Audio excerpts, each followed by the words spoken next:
بشر بن مفضل نے بیان کیا، کہا ہم سے خالد بن ذکوان نے، ان سے ربیع بنت معوذ رضی اللہ عنہ نے بیان کیا کہ جس رات میری شادی ہوئی تھی نبی کریم صلی اللہ علیہ وسلم اس کی صبح کو میرے یہاں تشریف لائے اور میرے بستر پر بیٹھے جیسے اب تم یہاں میرے پاس بیٹھے ہوئے ہو۔ چند بچیاں دف بجا رہی تھیں اور وہ اشعار پڑھ رہی تھیں جن میں ان کے ان خاندان والوں کا ذکر تھا جو بدر کی لڑائی میں شہید ہو گئے تھے۔ انہی میں ایک لڑکی نے یہ مصرع بھی پڑھا کہ ہم میں نبی صلی اللہ علیہ وسلم ہیں جو کل ہونے والی بات کو جانتے ہیں۔ حضور صلی اللہ علیہ وسلم نے فرمایا، یہ نہ پڑھو بلکہ جو پہلے پڑھ رہی تھیں وہی پڑھو۔ صحیح بخاری حدیث نمبر 4001۔ ہشام بن یوسف نے خبر دی، انہیں معمر بن راشد نے، انہیں زہری نے دوسری سند، اور ہم سے اسماعیل بن ابی اویس نے بیان کیا، کہا کہ مجھ سے میرے بھائی عبد الحمید نے بیان کیا، ان سے سلیمان بن بلال نے، ان سے محمد بن ابی عتیق نے، ان سے ابن شہاب زہری نے، ان سے عبید اللہ بن عبداللہ بن عتبہ بن مسعود نے، اور ان سے حضرت ابن عباس رضی اللہ عنہ نے بیان کیا کہ مجھے رسول اللہ صلی اللہ علیہ وسلم کے صحابی ابو طلحہ رضی اللہ عنہ نے خبر دی، وہ حضور صلی اللہ علیہ وسلم کے ساتھ بدر کی لڑائی میں شریک تھے کہ فرشتے اس گھر میں نہیں آتے جس میں تصویر یا کتا ہو۔ ان کی مراد جاندار کی تصویر سے تھی۔ صحیح بخاری حدیث نمبر 4002۔ عبداللہ بن مبارک نے خبر دی، انہیں یونس بن یزید نے خبر دی۔ دوسری سند امام بخاری رحمہ اللہ نے کہا، ہم کو احمد بن صالح نے خبر دی، ان سے عتبہ بن خالد نے بیان کیا، کہا ہم سے یونس نے بیان کیا، ان سے زاہری نے، انہیں علی بن حسین امام زین العابدین نے خبر دی، انہیں حضرت حسین بن علی رضی اللہ عنہ نے خبر دی، اور ان سے حضرت علی رضی اللہ عنہ نے بیان کیا کہ جنگ بدر کی غنیمت میں سے مجھے ایک اور اونٹنی ملی تھی، اور اسی جنگ کی غنیمت میں سے اللہ تعالیٰ نے رسول اللہ صلی اللہ علیہ وسلم کا جو خمس کے طور پر حصہ مقرر کیا تھا اس میں سے بھی حضور صلی اللہ علیہ وسلم نے مجھے ایک اونٹنی عنایت فرمائی تھی۔ پھر میرا ارادہ ہوا کہ حضور صلی اللہ علیہ وسلم کی صاحبزادی حضرت فاطمہ رضی اللہ عنہا کی رخصتی کرا لاؤں، اس لیے بنی قنیقہ کے ایک سنار سے بات چیت کی کہ وہ میرے ساتھ چلے اور ہم ازخر گھاس لائیں۔ میرا ارادہ تھا کہ میں اس گھاس کو سناروں کے ہاتھ بیچ دوں گا اور اس کی قیمت ولیمے کی دعوت میں لگاؤں گا۔ میں ابھی اپنی اونٹنی کے لیے پالان، ٹوکرے اور رسیاں جمع کر رہا تھا۔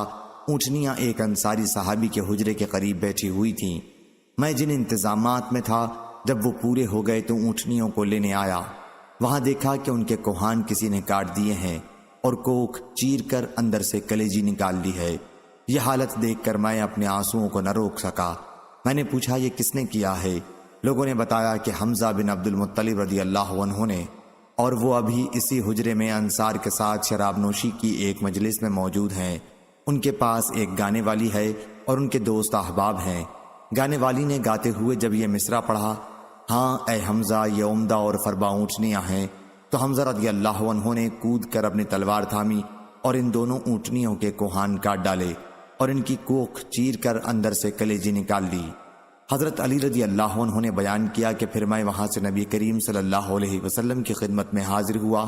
زید بن حارثہ رضی اللہ عنہ بھی حضور صلی اللہ علیہ وسلم کی خدمت میں موجود تھے۔ حضور صلی اللہ علیہ وسلم نے میرے غم کو پہلے ہی جان لیا اور فرمایا کہ کیا بات پیش آئی؟ میں بولا، یا رسول اللہ صلی اللہ علیہ وسلم، آج جیسی تکلیف کی بات کبھی پیش نہیں آئی تھی۔ حمزہ رضی اللہ عنہ نے میری دونوں اونٹنیوں کو پکڑ کے ان کے کوہان کاٹ ڈالے اور ان کی کوکھ چیر ڈالی ہے۔ وہ یہیں ایک گھر میں شراب کی مجلس جمائے بیٹھے ہیں۔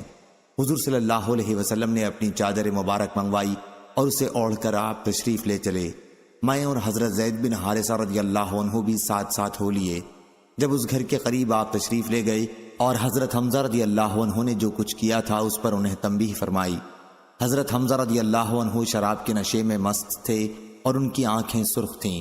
انہوں نے حضور صلی اللہ علیہ وسلم کی طرف نظر اٹھائی، پھر ذرا اور اوپر اٹھائی اور آپ کے گھٹنوں پر دیکھنے لگے، پھر اور نظر اٹھائی اور آپ کے چہرے پر دیکھنے لگے، پھر کہنے لگے، تم سب میرے باپ کے غلام ہو۔ حضور صلی اللہ علیہ وسلم سمجھ گئے کہ اس وقت بے ہوش ہے، اس لیے آپ فوراً الٹے پاؤں اس گھر سے باہر نکل آئے۔ ہم بھی آپ کے ساتھ تھے۔ صحیح بخاری حدیث نمبر 4003۔ سفیان بن عیینہ نے خبر دی کہ یہ روایت ہمیں عبد الرحمن بن عبداللہ اصبہانی نے لکھ کر بھیج دی۔ انہوں نے عبداللہ بن معقل سے سنا کہ حضرت علی رضی اللہ عنہ نے سہل بن حنیف رضی اللہ عنہ کے جنازے پر تکبیریں کہیں اور کہا کہ وہ بدر کی لڑائی میں شریک تھے۔ صحیح بخاری حدیث نمبر 4004۔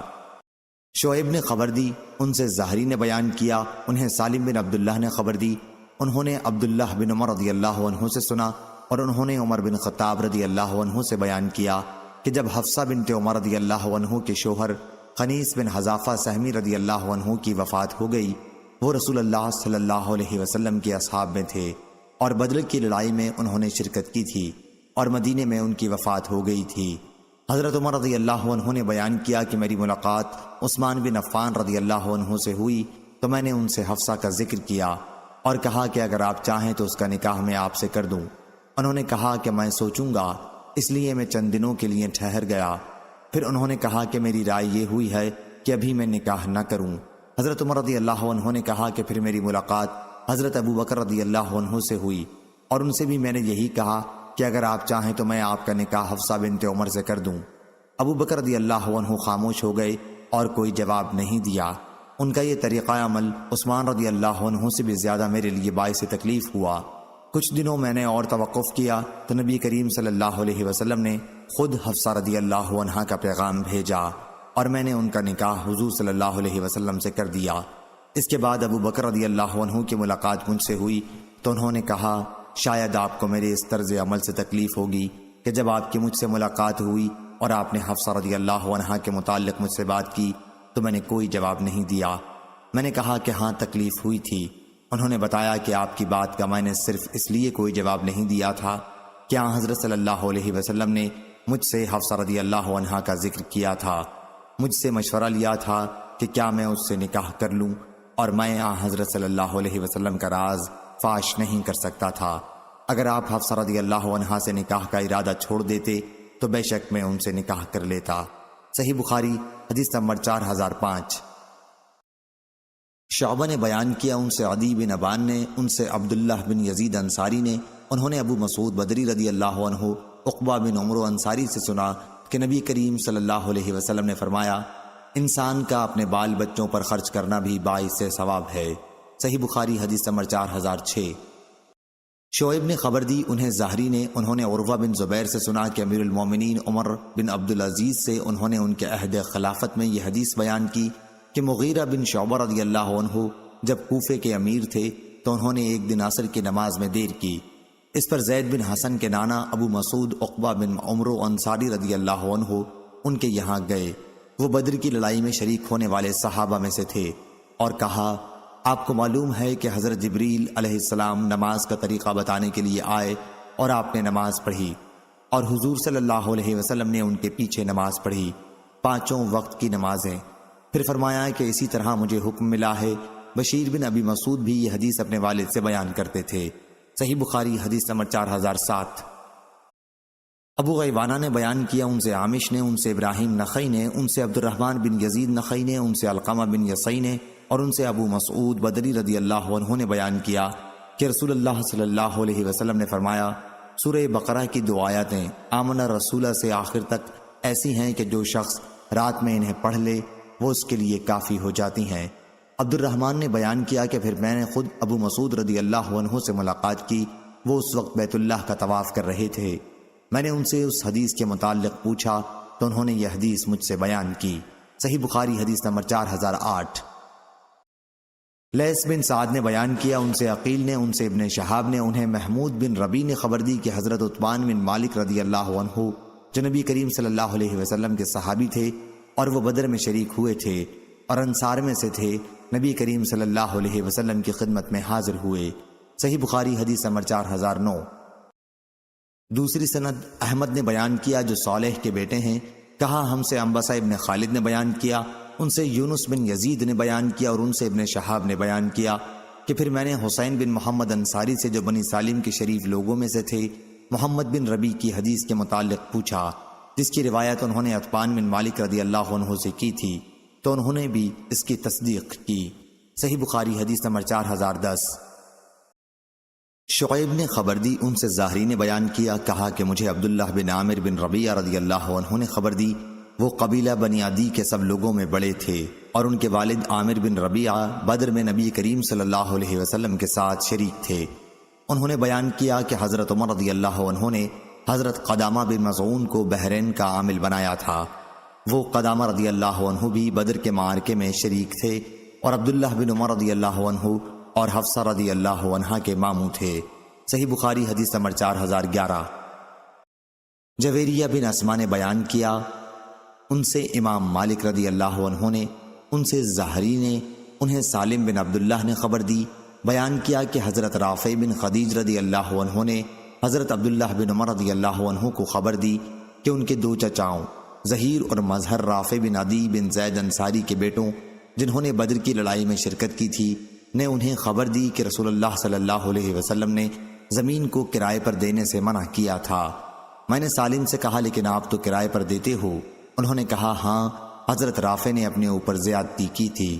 صحیح بخاری حدیث نمبر 4012 4013۔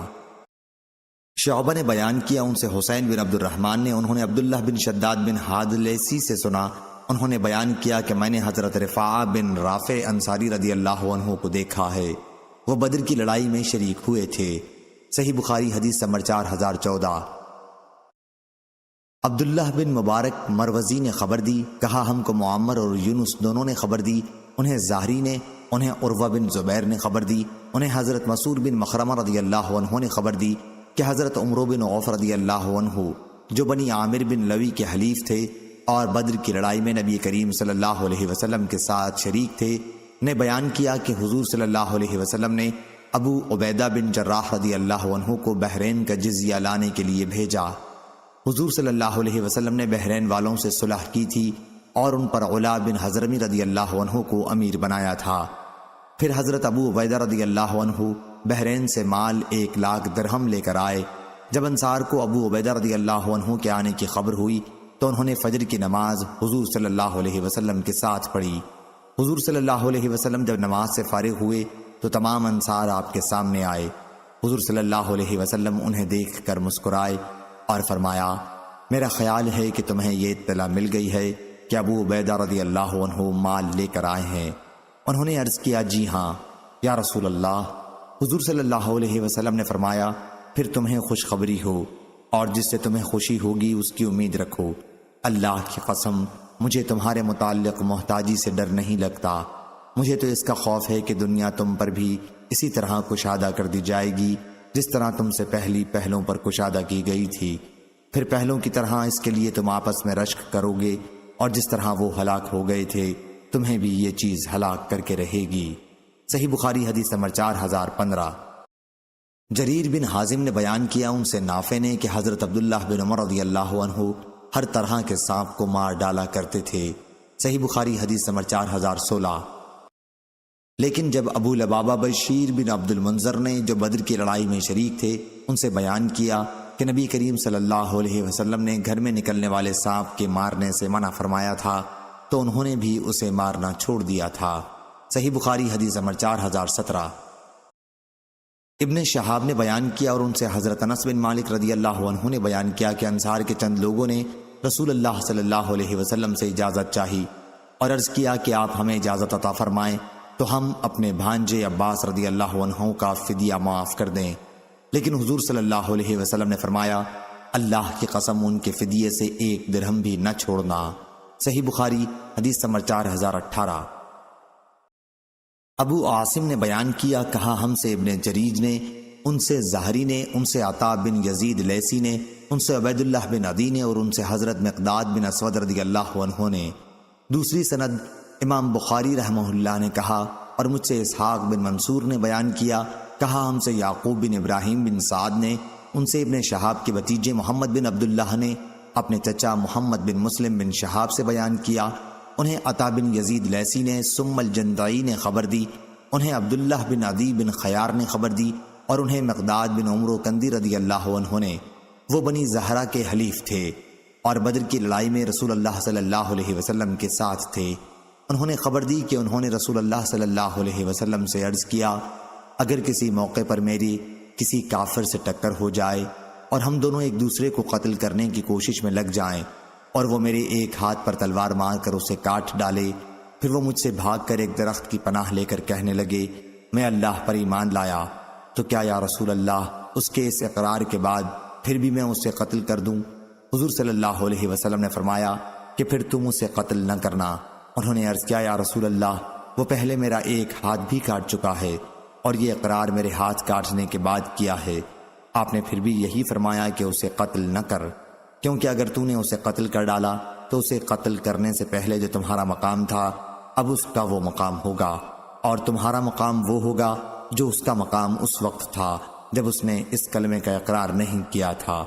صحیح بخاری حدیث نمبر 4019۔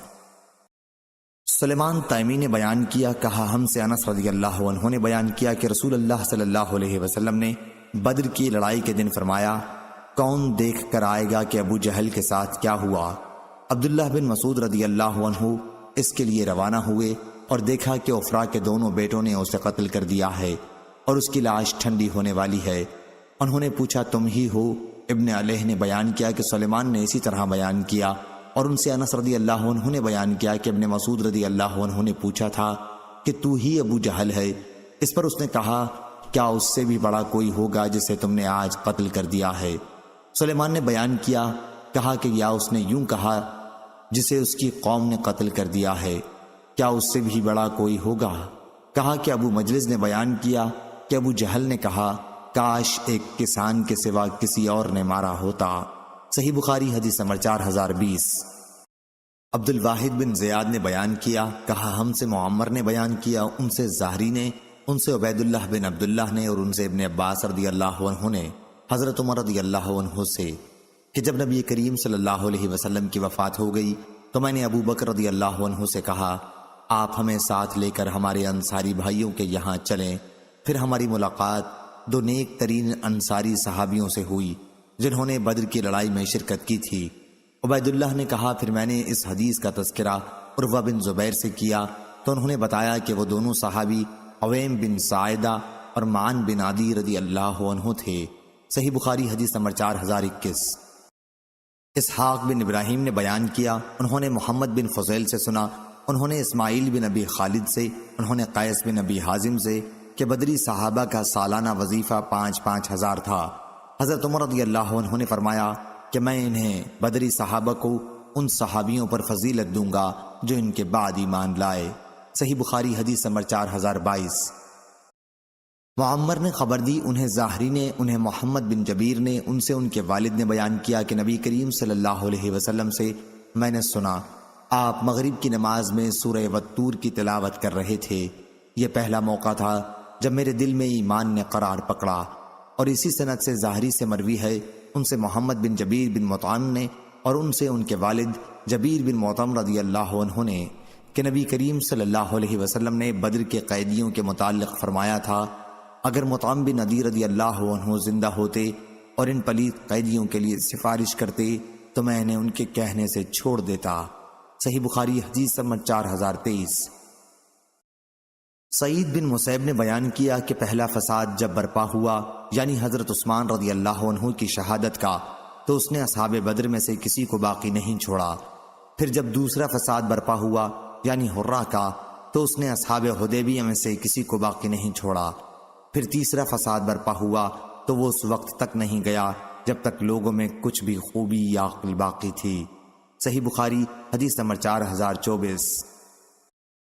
عبداللہ بن عمر نمیری نے بیان کیا، کہا ہم سے یونس بن یزید نے بیان کیا، کہا کہ میں نے زہری سے سنا، کہا کہ میں نے عروہ بن زبیر، سعید بن مسیب، علقمہ بن وقاص اور عبید اللہ بن عبداللہ سے نبی کریم صلی اللہ علیہ وسلم کی زوجہ مطہرہ حضرت عائشہ رضی اللہ عنہا کی تہمت کے متعلق سنا۔ ان میں سے ہر ایک نے مجھ سے اس واقعے کا کوئی حصہ بیان کیا۔ حضرت عائشہ رضی اللہ عنہا نے بیان کیا تھا کہ میں اور ام مستح باہر قضائے حاجت کو جا رہے تھے کہ ام مستح رضی اللہ عنہا اپنی چادر میں الجھ کر پھسل پڑی۔ اس پر ان کی زبان سے نکلا مستح کا برا ہو۔ میں نے کہا آپ نے اچھی بات نہیں کہی، ایک ایسے شخص کو آپ برا کہتی ہیں جو بدر میں شریک ہو چکا ہے۔ پھر انہوں نے تہمت کا واقعہ بیان کیا۔ صحیح بخاری حدیث نمبر 4025۔ فلیح بن سلیمان نے بیان کیا، ان سے موسیٰ بن عقبہ نے اور ان سے ابن شہاب نے بیان کیا۔ یہ رسول اللہ صلی اللہ علیہ وسلم کے غزوات کا بیان تھا۔ پھر انہوں نے بیان کیا کہ جب بدر کے کفار مقتولین کنویں میں ڈالے جانے لگے تو رسول کریم صلی اللہ علیہ وسلم نے فرمایا، کیا تم نے اس چیز کو پا لیا جس کا تم سے تمہارے رب نے وعدہ کیا تھا؟ موسیٰ نے بیان کیا، ان سے نافع نے اور ان سے عبداللہ بن عمر رضی اللہ عنہ نے، کہ اس پر حضور اکرم صلی اللہ علیہ وسلم کے چند صحابہ نے عرض کیا، یا رسول اللہ، آپ ایسے لوگوں کو آواز دے رہے ہیں جو مر چکے ہیں۔ حضور صلی اللہ علیہ وسلم نے فرمایا، جو کچھ میں نے ان سے کہا ہے اسے خود تم نے بھی ان سے زیادہ بہتر طریقے پر نہیں سنا ہوگا۔ ابو عبداللہ حضرت امام بخاری نے کہا کہ قریش صحابہ کے جتنے لوگ بدر میں شریک ہوئے تھے اور جن کا حصہ بھی اس غنیمت میں لگا تھا، ان کی تعداد 81 تھی۔ عروہ بن زبیر بیان کرتے تھے کہ حضرت زبیر رضی اللہ عنہ نے کہا، میں نے ان مہاجرین کے حصے تقسیم کیے تھے اور ان کی تعداد 100 تھی، اور زیادہ بہتر علم اللہ تعالیٰ کو ہے۔ صحیح بخاری حدیث نمبر 4026۔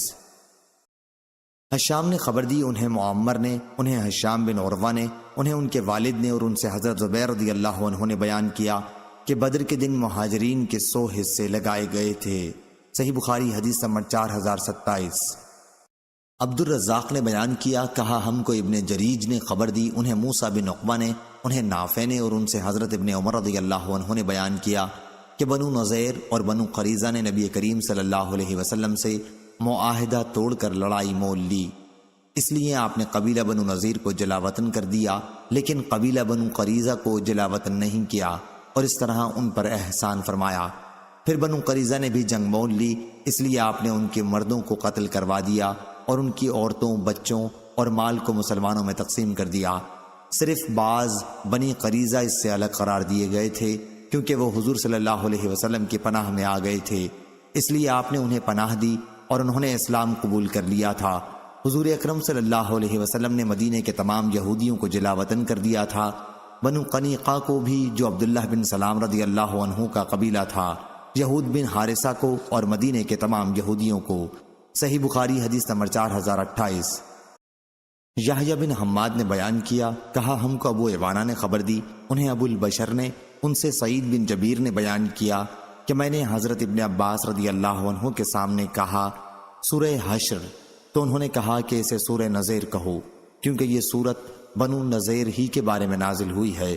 اس روایت کے مطابق حشیم نے ابو بشر سے کی ہے۔ صحیح بخاری حدیث نمبر 4029۔ عبداللہ بن ابی الاسود نے بیان کیا، ان سے معمر نے بیان کیا، ان سے ان کے والد نے، انہوں نے انس بن مالک رضی اللہ عنہ سے سنا، انہوں نے بیان کیا کہ انصاری صحابہ نبی کریم صلی اللہ علیہ وسلم کے لیے کچھ کھجور کے درخت مخصوص رکھتے تھے تاکہ اس کا پھل آپ کی خدمت میں بھیج دیا جائے، لیکن جب اللہ تعالیٰ نے بنو قریظہ اور بنو نضیر پر فتح عطا فرمائی تو حضور صلی اللہ علیہ وسلم ان کے پھل واپس فرما دیا کرتے تھے۔ صحیح بخاری حدیث نمبر 4030۔ لیث نے بیان کیا، ان سے نافع نے اور ان سے حضرت ابن عمر رضی اللہ عنہ نے بیان کیا کہ نبی کریم صلی اللہ علیہ وسلم نے بنو نضیر کی کھجوروں کے باغات جلوا دیے تھے اور ان کے درختوں کو کٹوا دیا تھا۔ یہ باغات مقام بویرہ میں تھے۔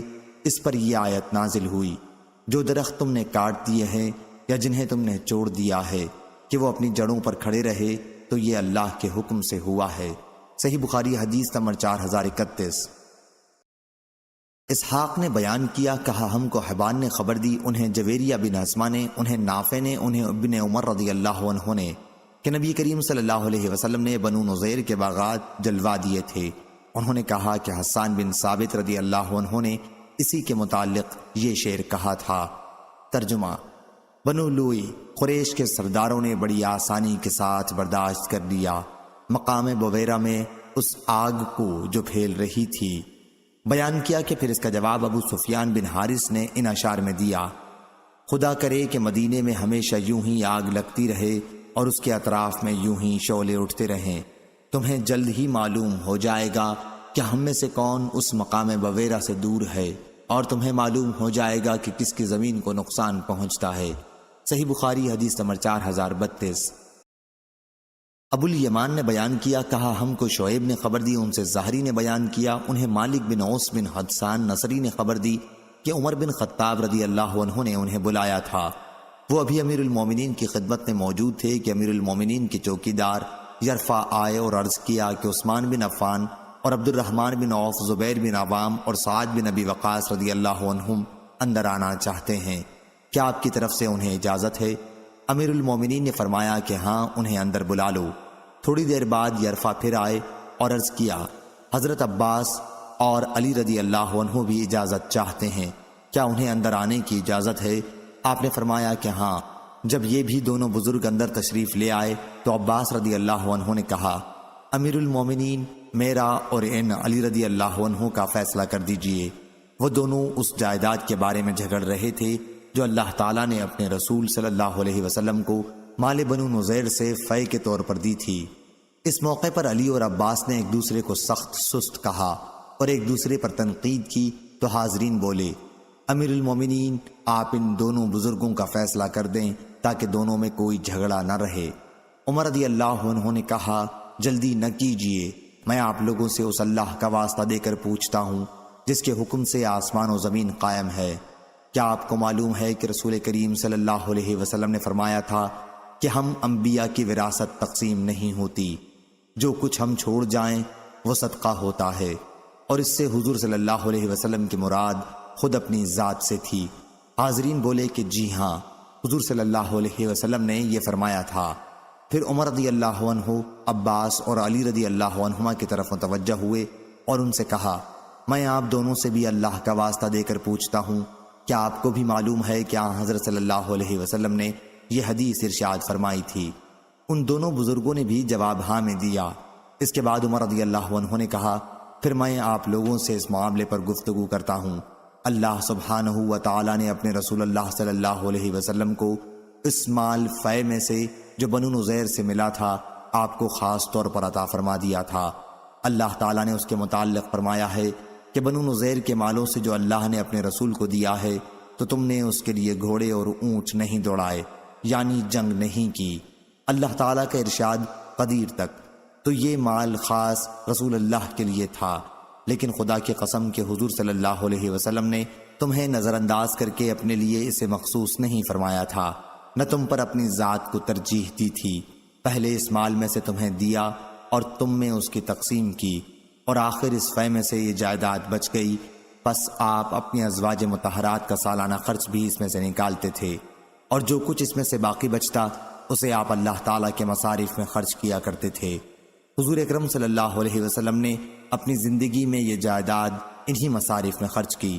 پھر جب آپ کی وفات ہو گئی تو ابو بکر رضی اللہ عنہ نے کہا کہ مجھے حضرت صلی اللہ علیہ وسلم کا خلیفہ بنا دیا گیا ہے، اس لیے انہوں نے اسے اپنے قبضے میں لے لیا اور انہی مصارف میں خرچ کرتے رہے جس میں حضرت صلی اللہ علیہ وسلم خرچ کیا کرتے تھے، اور آپ لوگ یہی موجود تھے۔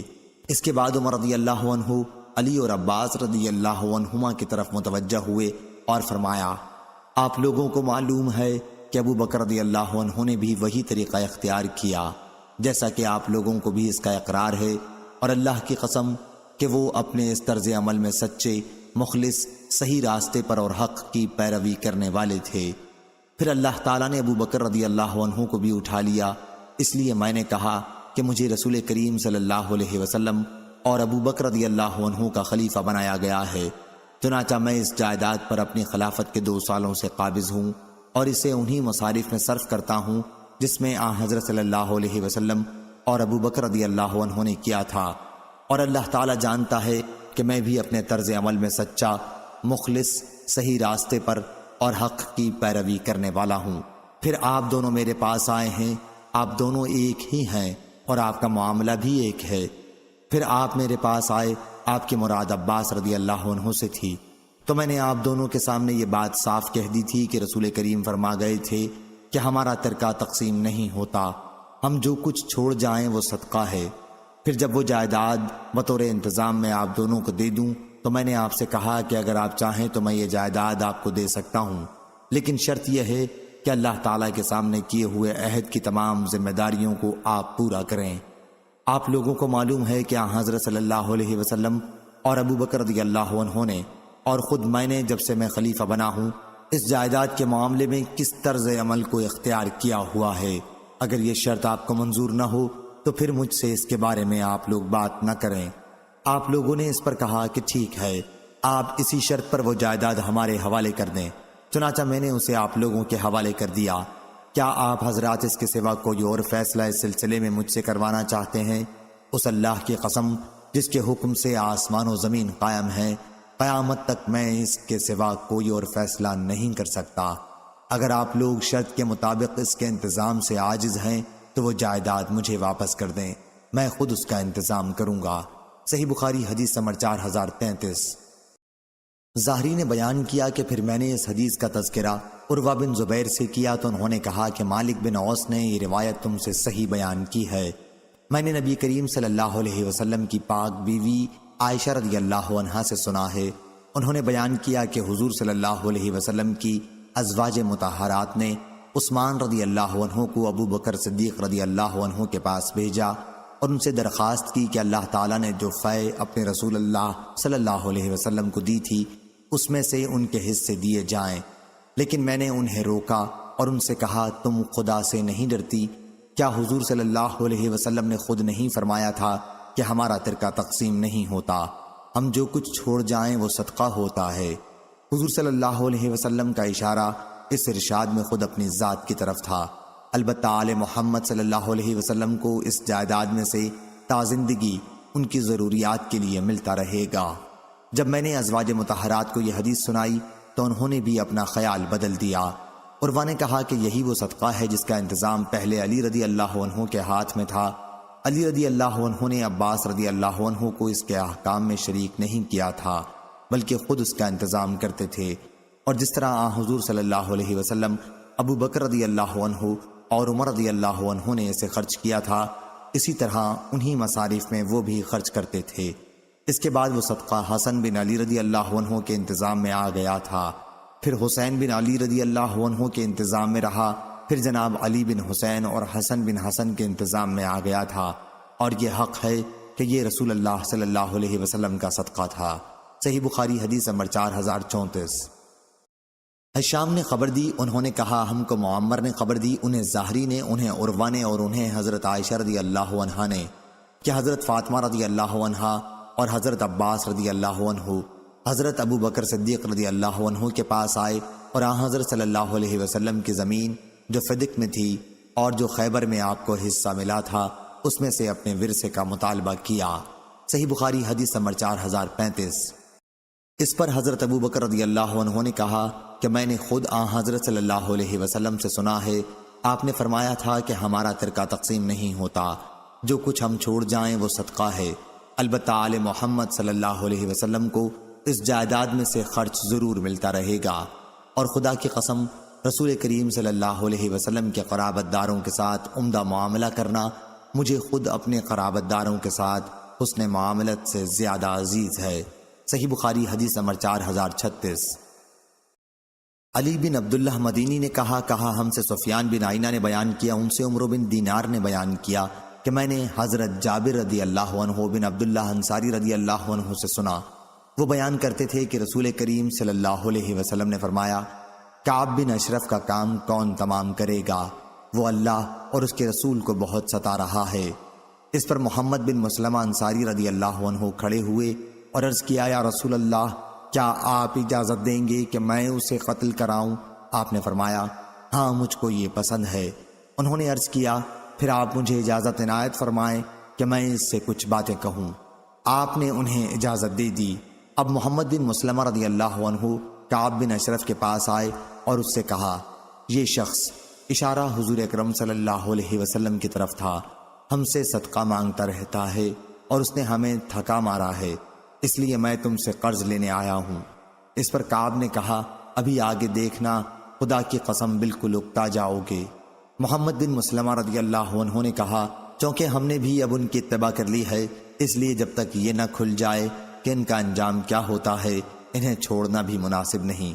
میں تم سے ایک وسق، یا راوی نے بیان کیا کہ 2 وسق غلہ قرض لینے آیا ہوں، اور ہم سے عمرو بن دینار نے یہ حدیث کئی دفعہ بیان کی لیکن 1 وسق یا 2 وسق غلے کا کوئی ذکر نہیں کیا۔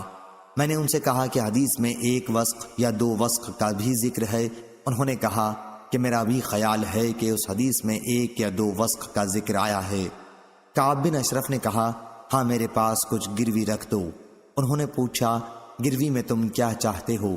اس نے کہا اپنی عورتوں کو رکھ دو۔ انہوں نے کہا کہ تم عرب کے بہت خوبصورت مرد ہو، ہم تمہارے پاس اپنی عورتیں کس طرح گروی رکھ سکتے ہیں؟ اس نے کہا پھر اپنے بچوں کو گروی رکھ دو۔ انہوں نے کہا ہم بچوں کو کس طرح گروی رکھ سکتے ہیں؟ کل انہیں اسی پر گالیاں دی جائیں گی کہ 1 یا 2 وسق غلے پر اسے رہن رکھ دیا گیا تھا، یہ تو بڑی بے غیرتی ہوگی۔ البتہ ہم تمہارے پاس اپنے لاما گروی رکھ سکتے ہیں۔ سفیان نے کہا کہ مراد اس سے ہتھیار تھے۔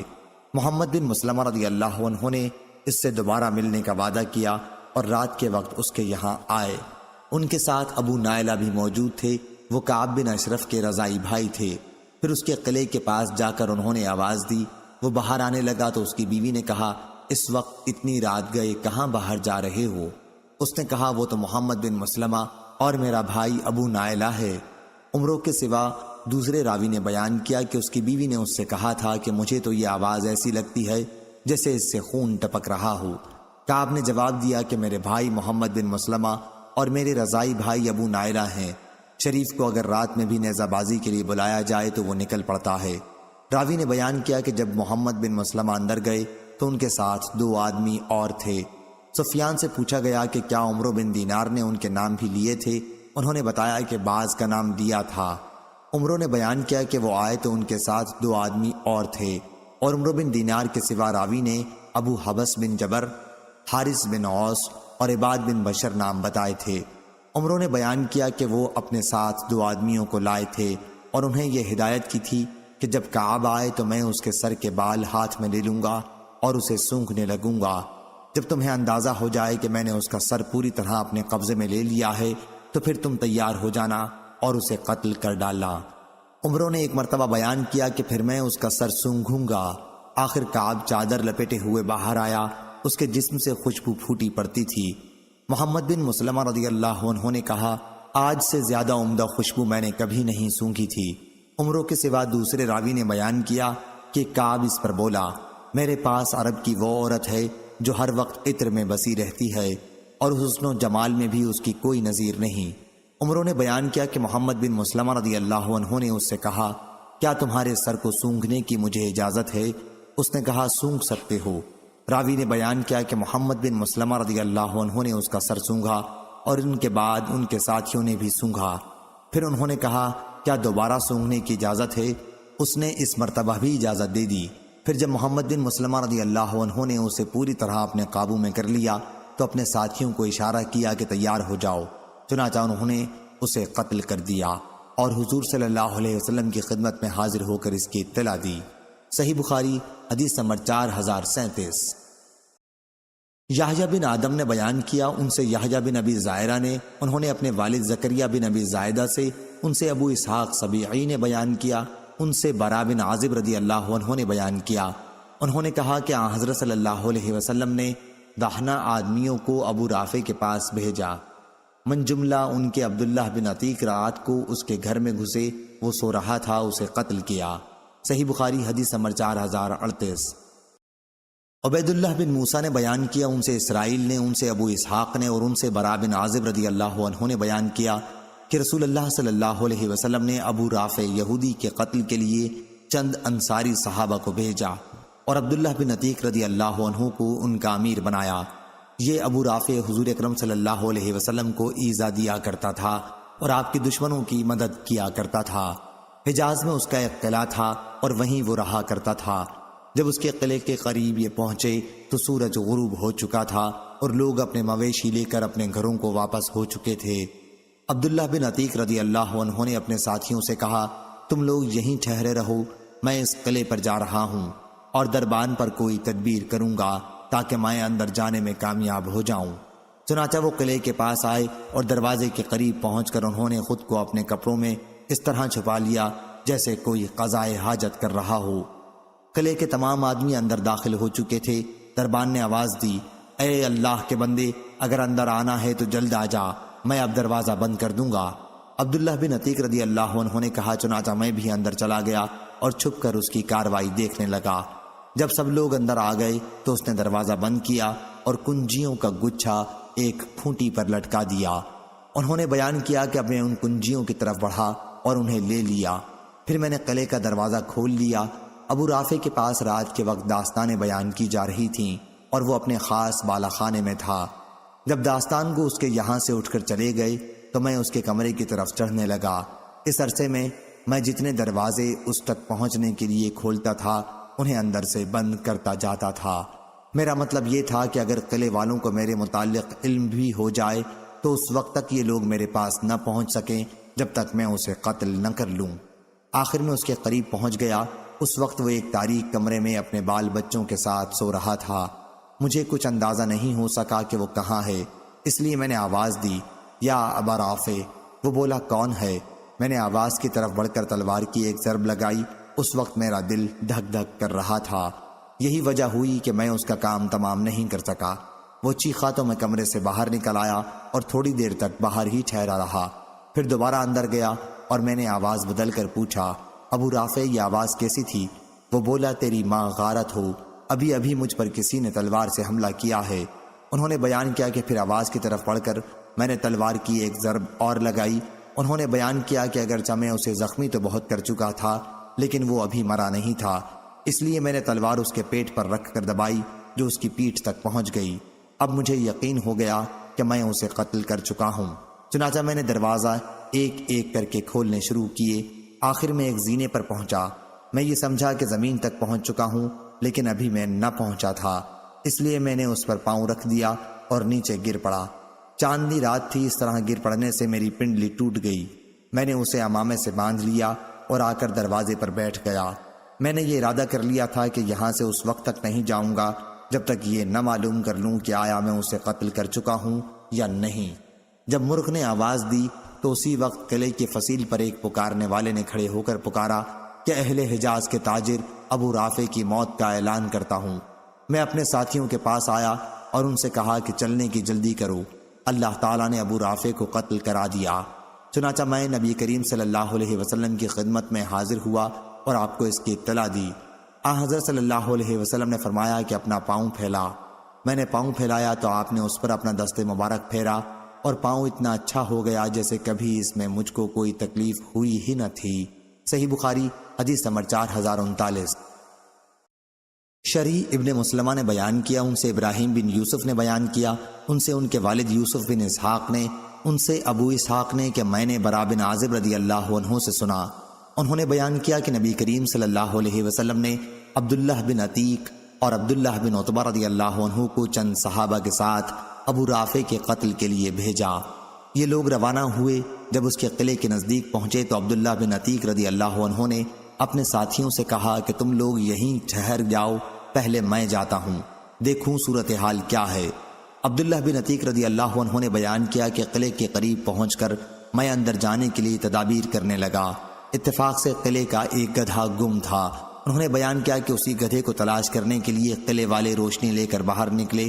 بیان کیا کہ میں ڈرا کہ کہیں مجھے کوئی پہچان نہ لے، اس لیے میں نے اپنا سر ڈھک لیا جیسے کوئی قضائے حاجت کر رہا ہے۔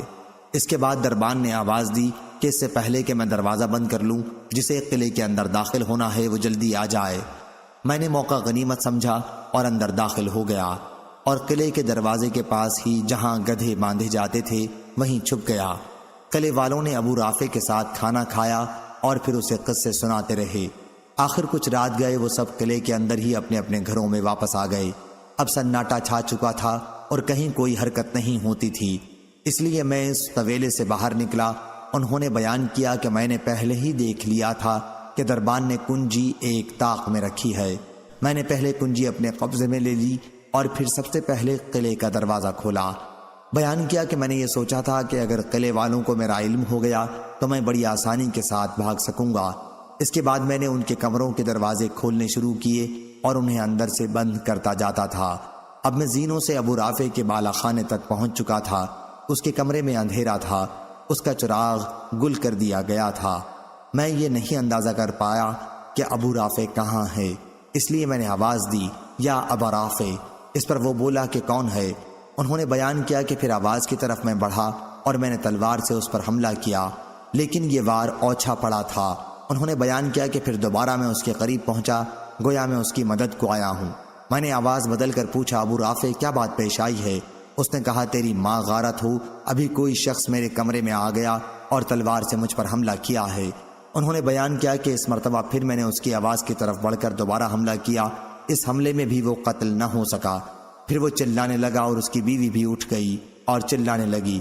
انہوں نے بیان کیا کہ پھر میں بظاہر مددگار بن کر پہنچا اور میں نے اپنی آواز بدل لی۔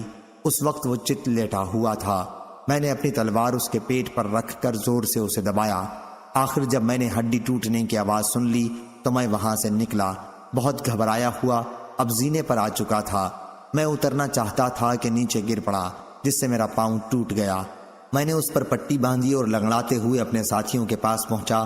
میں نے ان سے کہا کہ تم لوگ جاؤ اور رسول اللہ صلی اللہ علیہ وسلم کو خوشخبری سناؤ۔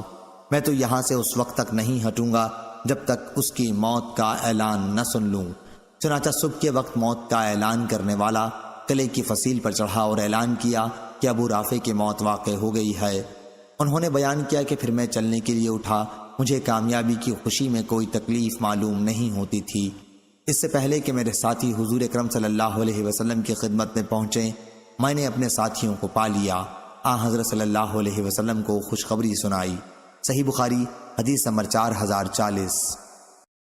عبد الوہاب نے خبر دی، انہوں نے کہا ہم سے خالد نے بیان کیا، ان سے اکرمہ نے بیان کیا اور ان سے حضرت عبداللہ بن عباس رضی اللہ عنہ نے بیان کیا کہ نبی کریم صلی اللہ علیہ وسلم نے غزوہ احد کے موقع پر فرمایا، یہ حضرت جبریل علیہ السلام ہیں، ہتھیار بند، اپنے گھوڑے کی لگام تھامے ہوئے۔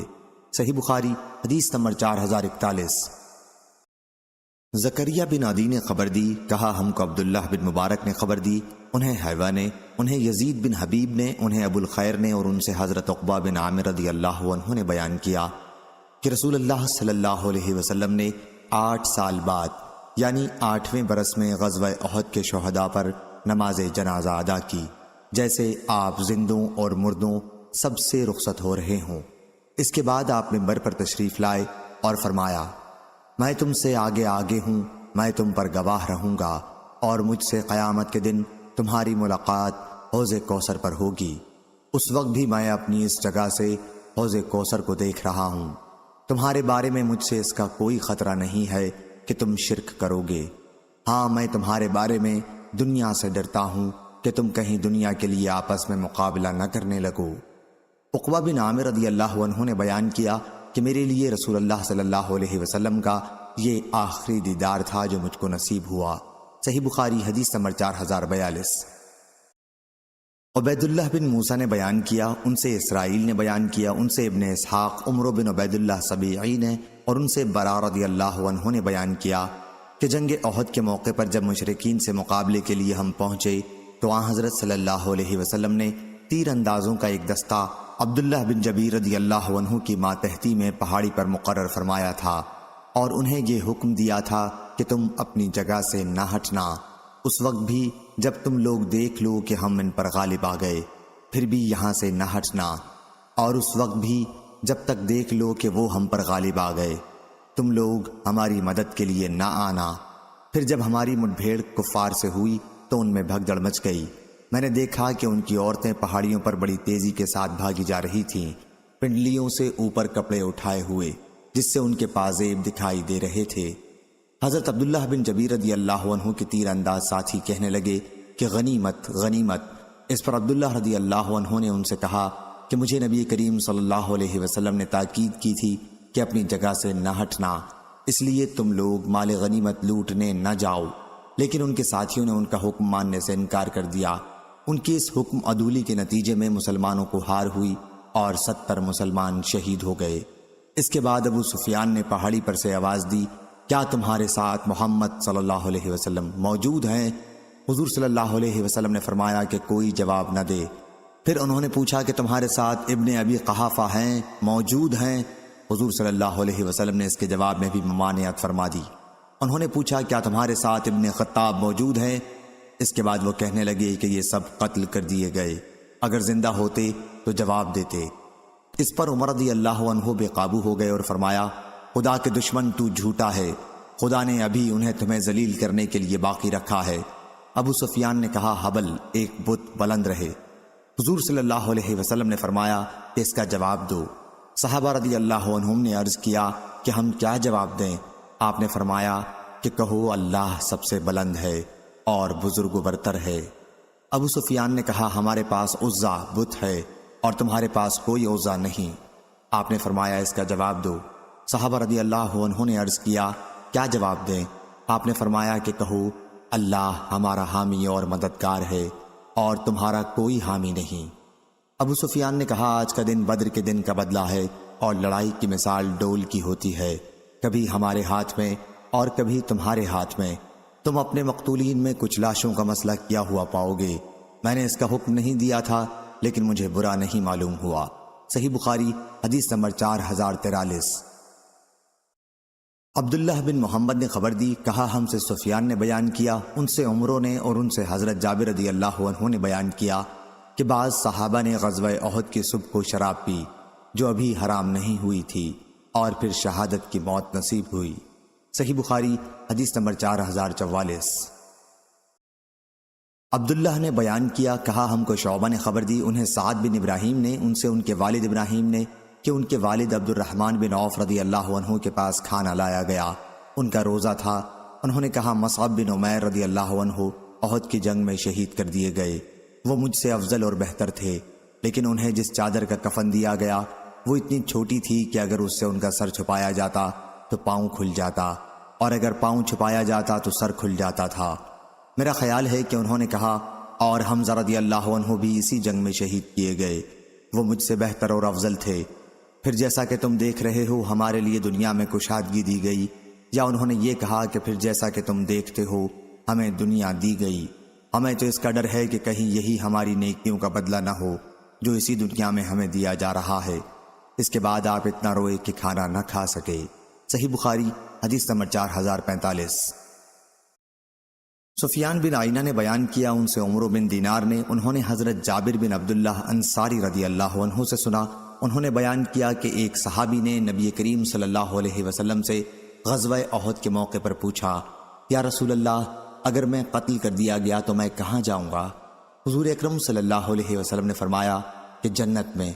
انہوں نے کھجور پھینک دی جو ان کے ہاتھ میں تھی اور لڑنے لگے یہاں تک کہ شہید ہو گئے۔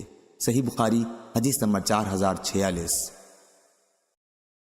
زہیر بن معاویہ نے بیان کیا، ان سے عامش نے بیان کیا، ان سے شفیق بن مسلمہ نے اور ان سے خباب بن الارت رضی اللہ عنہ نے بیان کیا کہ ہم نے رسول اللہ صلی اللہ علیہ وسلم کے ساتھ ہجرت کی تھی، ہمارا مقصد صرف اللہ کی رضا تھی، اس کا ثواب اللہ کے ذمے تھا۔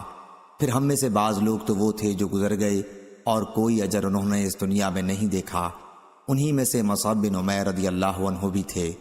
احد کی لڑائی میں انہوں نے شہادت پائی تھی، ایک دھاری دار چادر کے سوا اور کوئی چیز ان کے پاس نہیں تھی اور وہی ان کا کفن بنی۔ جب ہم اس سے ان کا سر چھپاتے تو پاؤں کھل جاتے اور پاؤں چھپاتے تو سر کھل جاتا۔ حضور صلی اللہ علیہ وسلم نے فرمایا کہ سر چادر سے چھپا دو اور پاؤں پر ازخر گھاس ڈال دو، یا حضور نے یہ الفاظ فرمائے تھے القو علی رجلہ من الازخر بجائے وجعلوا علی رجلہ الازخر۔ اور ہم میں بعض وہ تھے جنہیں ان کے اس عمل کا بدلہ اسی دنیا میں مل رہا ہے اور وہ اس سے فائدہ اٹھا رہے ہیں۔ صحیح بخاری حدیث نمبر 4047۔ ہمیں طویل نے بیان کیا اور ان سے انس رضی اللہ عنہ نے کہ ان کے چچا انس بن نضر بدر کی لڑائی میں شریک نہ ہو سکے تھے۔ پھر انہوں نے کہا کہ میں نبی کریم صلی اللہ علیہ وسلم کے ساتھ پہلی ہی لڑائی میں غیر حاضر رہا، اگر حضور صلی اللہ علیہ وسلم کے ساتھ اللہ تعالیٰ نے مجھے کسی اور لڑائی میں شرکت کا موقع دیا تو اللہ دیکھے گا کہ میں کتنی بے جگری سے لڑتا ہوں۔ پھر غزوہ احد کے موقع پر جب مسلمانوں کی جماعت میں افراتفری پیدا ہوئی تو انہوں نے کہا اے اللہ، مسلمانوں نے آج جو کچھ کیا میں تیرے حضور میں اس کے لیے معذرت خواہ ہوں، اور مشرکین نے جو کچھ کیا میں تیرے حضور میں اس سے اپنی بیزاری ظاہر کرتا ہوں۔ پھر وہ اپنی تلوار لے کر آگے بڑھے، راستے میں حضرت سعد بن معاذ رضی اللہ عنہ سے ملاقات ہوئی تو انہوں نے ان سے کہا سعد کہاں جا رہے ہو؟ میں تو احد پہاڑی کے دامن میں جنت کی خوشبو سونگھ رہا ہوں۔ اس کے بعد وہ آگے بڑھے اور شہید کر دیے گئے۔ ان کی لاش پہچانی نہیں جا رہی تھی، آخر ان کی بہن نے ایک تل یا ان کی انگلیوں کے پور سے ان کی لاش کو پہچانا۔ ان کو 80 پر کئی زخم بھالے اور تلوار اور تیروں کے لگے تھے۔ صحیح بخاری حدیث نمبر 4048۔ موسیٰ بن اسماعیل نے بیان کیا، انہوں نے کہا ہم سے ابراہیم بن سعد نے بیان کیا، ان سے ابن شہاب نے بیان کیا، انہیں خارجہ بن زید بن ثابت نے خبر دی اور انہوں نے زید بن ثابت رضی اللہ عنہ سے سنا۔ وہ بیان کرتے تھے کہ جب ہم قرآن مجید کو لکھنے لگے تو مجھے سورہ احزاب کی ایک آیت لکھی ہوئی نہیں ملی۔ میں نے رسول اللہ صلی اللہ علیہ وسلم کو اس کی تلاوت کرتے بارہا سنا تھا۔ پھر جب ہم نے اس کی تلاش کی تو وہ آیت خزیمہ بن ثابت انصاری رضی اللہ عنہ کے پاس ہمیں ملی۔ آیت یہ تھی، من المؤمنین رجال صدقوا ما عاہد اللہ علیہ فمنہم من قضى نجبہ ومنہم من ينتظر۔ پھر ہم نے اس آیت کو اس کی صورت میں قرآن مجید میں ملا دیا۔ صحیح بخاری حدیث نمبر 4049۔ شعبہ نے بیان کیا، ان سے عدی بن ثابت نے، میں نے عبداللہ بن یزید سے سنا، وہ زید بن ثابت رضی اللہ عنہ سے بیان کرتے تھے کہ انہوں نے بیان کیا، جب نبی کریم صلی اللہ علیہ وسلم غزوہ احد کے لیے نکلے تو کچھ لوگ جو آپ کے ساتھ تھے منافقین بہانہ بنا کر واپس لوٹ گئے۔ پھر صحابہ کی ان واپس ہونے والے منافقین کے بارے میں دو رائے ہو گئی تھیں۔ ایک جماعت تو کہتی تھی ہمیں پہلے ان سے جنگ کرنی چاہیے، اور دوسری جماعت کہتی تھی کہ ان سے ہمیں جنگ نہ کرنی چاہیے۔ اس پر آیت نازل ہوئی، پس تمہیں کیا ہو گیا ہے کہ منافقین کے بارے میں تمہاری دو جماعتیں ہو گئی ہیں، حالانکہ اللہ تعالیٰ نے ان کے بدعمال کی وجہ سے انہیں کفر کی طرف لوٹا دیا ہے۔ اور حضور اکرم صلی اللہ علیہ وسلم نے فرمایا کہ مدینہ طیبہ ہے، سرکشوں کو یہ اس طرح اپنے سے دور کر دیتا ہے جیسے آگ کی بھٹی چاندی کی میل کچیل کو دور کر دیتی ہے۔ صحیح بخاری حدیث نمبر 4050۔ محمد بن یوسف نے بیان کیا، کہا ہم سے ابن عینہ نے بیان کیا، ان سے عمروں نے، ان سے جابر رضی اللہ عنہ نے بیان کیا کہ یہ آیت ہمارے بارے میں نازل ہوئی تھی، اذ ہمت طائفتان منکم ان تفشلا، سورہ آل عمران آیت نمبر 122، یعنی بنی حارثہ اور بنی سلمہ کے بارے میں میری یہ خواہش نہیں ہے کہ یہ آیت نازل نہ ہوتی، جبکہ اللہ آگے فرما رہا ہے کہ اور اللہ ان دونوں جماعتوں کا مددگار تھا۔ صحیح بخاری حدیث نمبر 4051۔ سفیان بن عینہ نے بیان کیا، کہا ہم کو عمرو بن دینار نے خبر دی اور ان سے حضرت جابر بن عبداللہ انصاری رضی اللہ عنہ نے بیان کیا کہ رسول اللہ صلی اللہ علیہ وسلم نے مجھ سے دریافت فرمایا، جابر کیا نکاح کر لیا؟ میں نے عرض کیا جی ہاں۔ حضرت صلی اللہ علیہ وسلم نے فرمایا، کماری سے یا بیوہ سے؟ میں نے عرض کیا کہ بیوہ سے۔ حضور صلی اللہ علیہ وسلم نے فرمایا، کسی کماری لڑکی سے کیوں نہ کیا جو تمہارے ساتھ کھیلا کرتی؟ میں نے عرض کیا، یا رسول اللہ، میرے والد احد کی لڑائی میں شہید ہو گئے، 9 لڑکیاں چھوڑیں، پس میری 9 بہنیں موجود ہیں، اس لیے میں نے مناسب نہیں خیال کیا کہ انہی جیسی ناتجربہ کار لڑکی انہی کے پاس لا کر بٹھا دوں، بلکہ ایک ایسی عورت لاؤں جو ان کی دیکھ بھال کر سکے اور ان کی صفائی و ستھرائی کا خیال رکھے۔ حضور صلی اللہ علیہ وسلم نے فرمایا کہ تم نے اچھا کیا۔ صحیح بخاری حدیث نمبر 4052۔ احمد بن ابی شریح نے بیان کیا، کہا ہم کو عبید اللہ بن موسیٰ نے خبر دی، ان سے شیبان نے بیان کیا، ان سے فراس نے، ان سے شعبی نے بیان کیا کہ میں نے جابر بن عبداللہ رضی اللہ عنہ سے سنا کہ ان کے والد عبداللہ رضی اللہ عنہ احد کی لڑائی میں شہید ہو گئے تھے اور قرض چھوڑ گئے تھے، اور 6 لڑکیاں بھی۔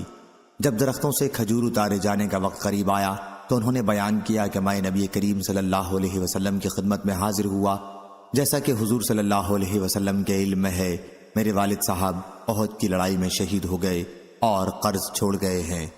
میں جانتا تھا کہ قرض خواہ آپ کو دیکھ لیں اور کچھ نرمی برتیں۔ حضور صلی اللہ علیہ وسلم نے فرمایا، جاؤ اور ہر قسم کی کھجور کا الگ الگ ڈھیر لگا لو۔ میں نے حکم کے مطابق عمل کیا اور پھر آپ کو بلانے گیا۔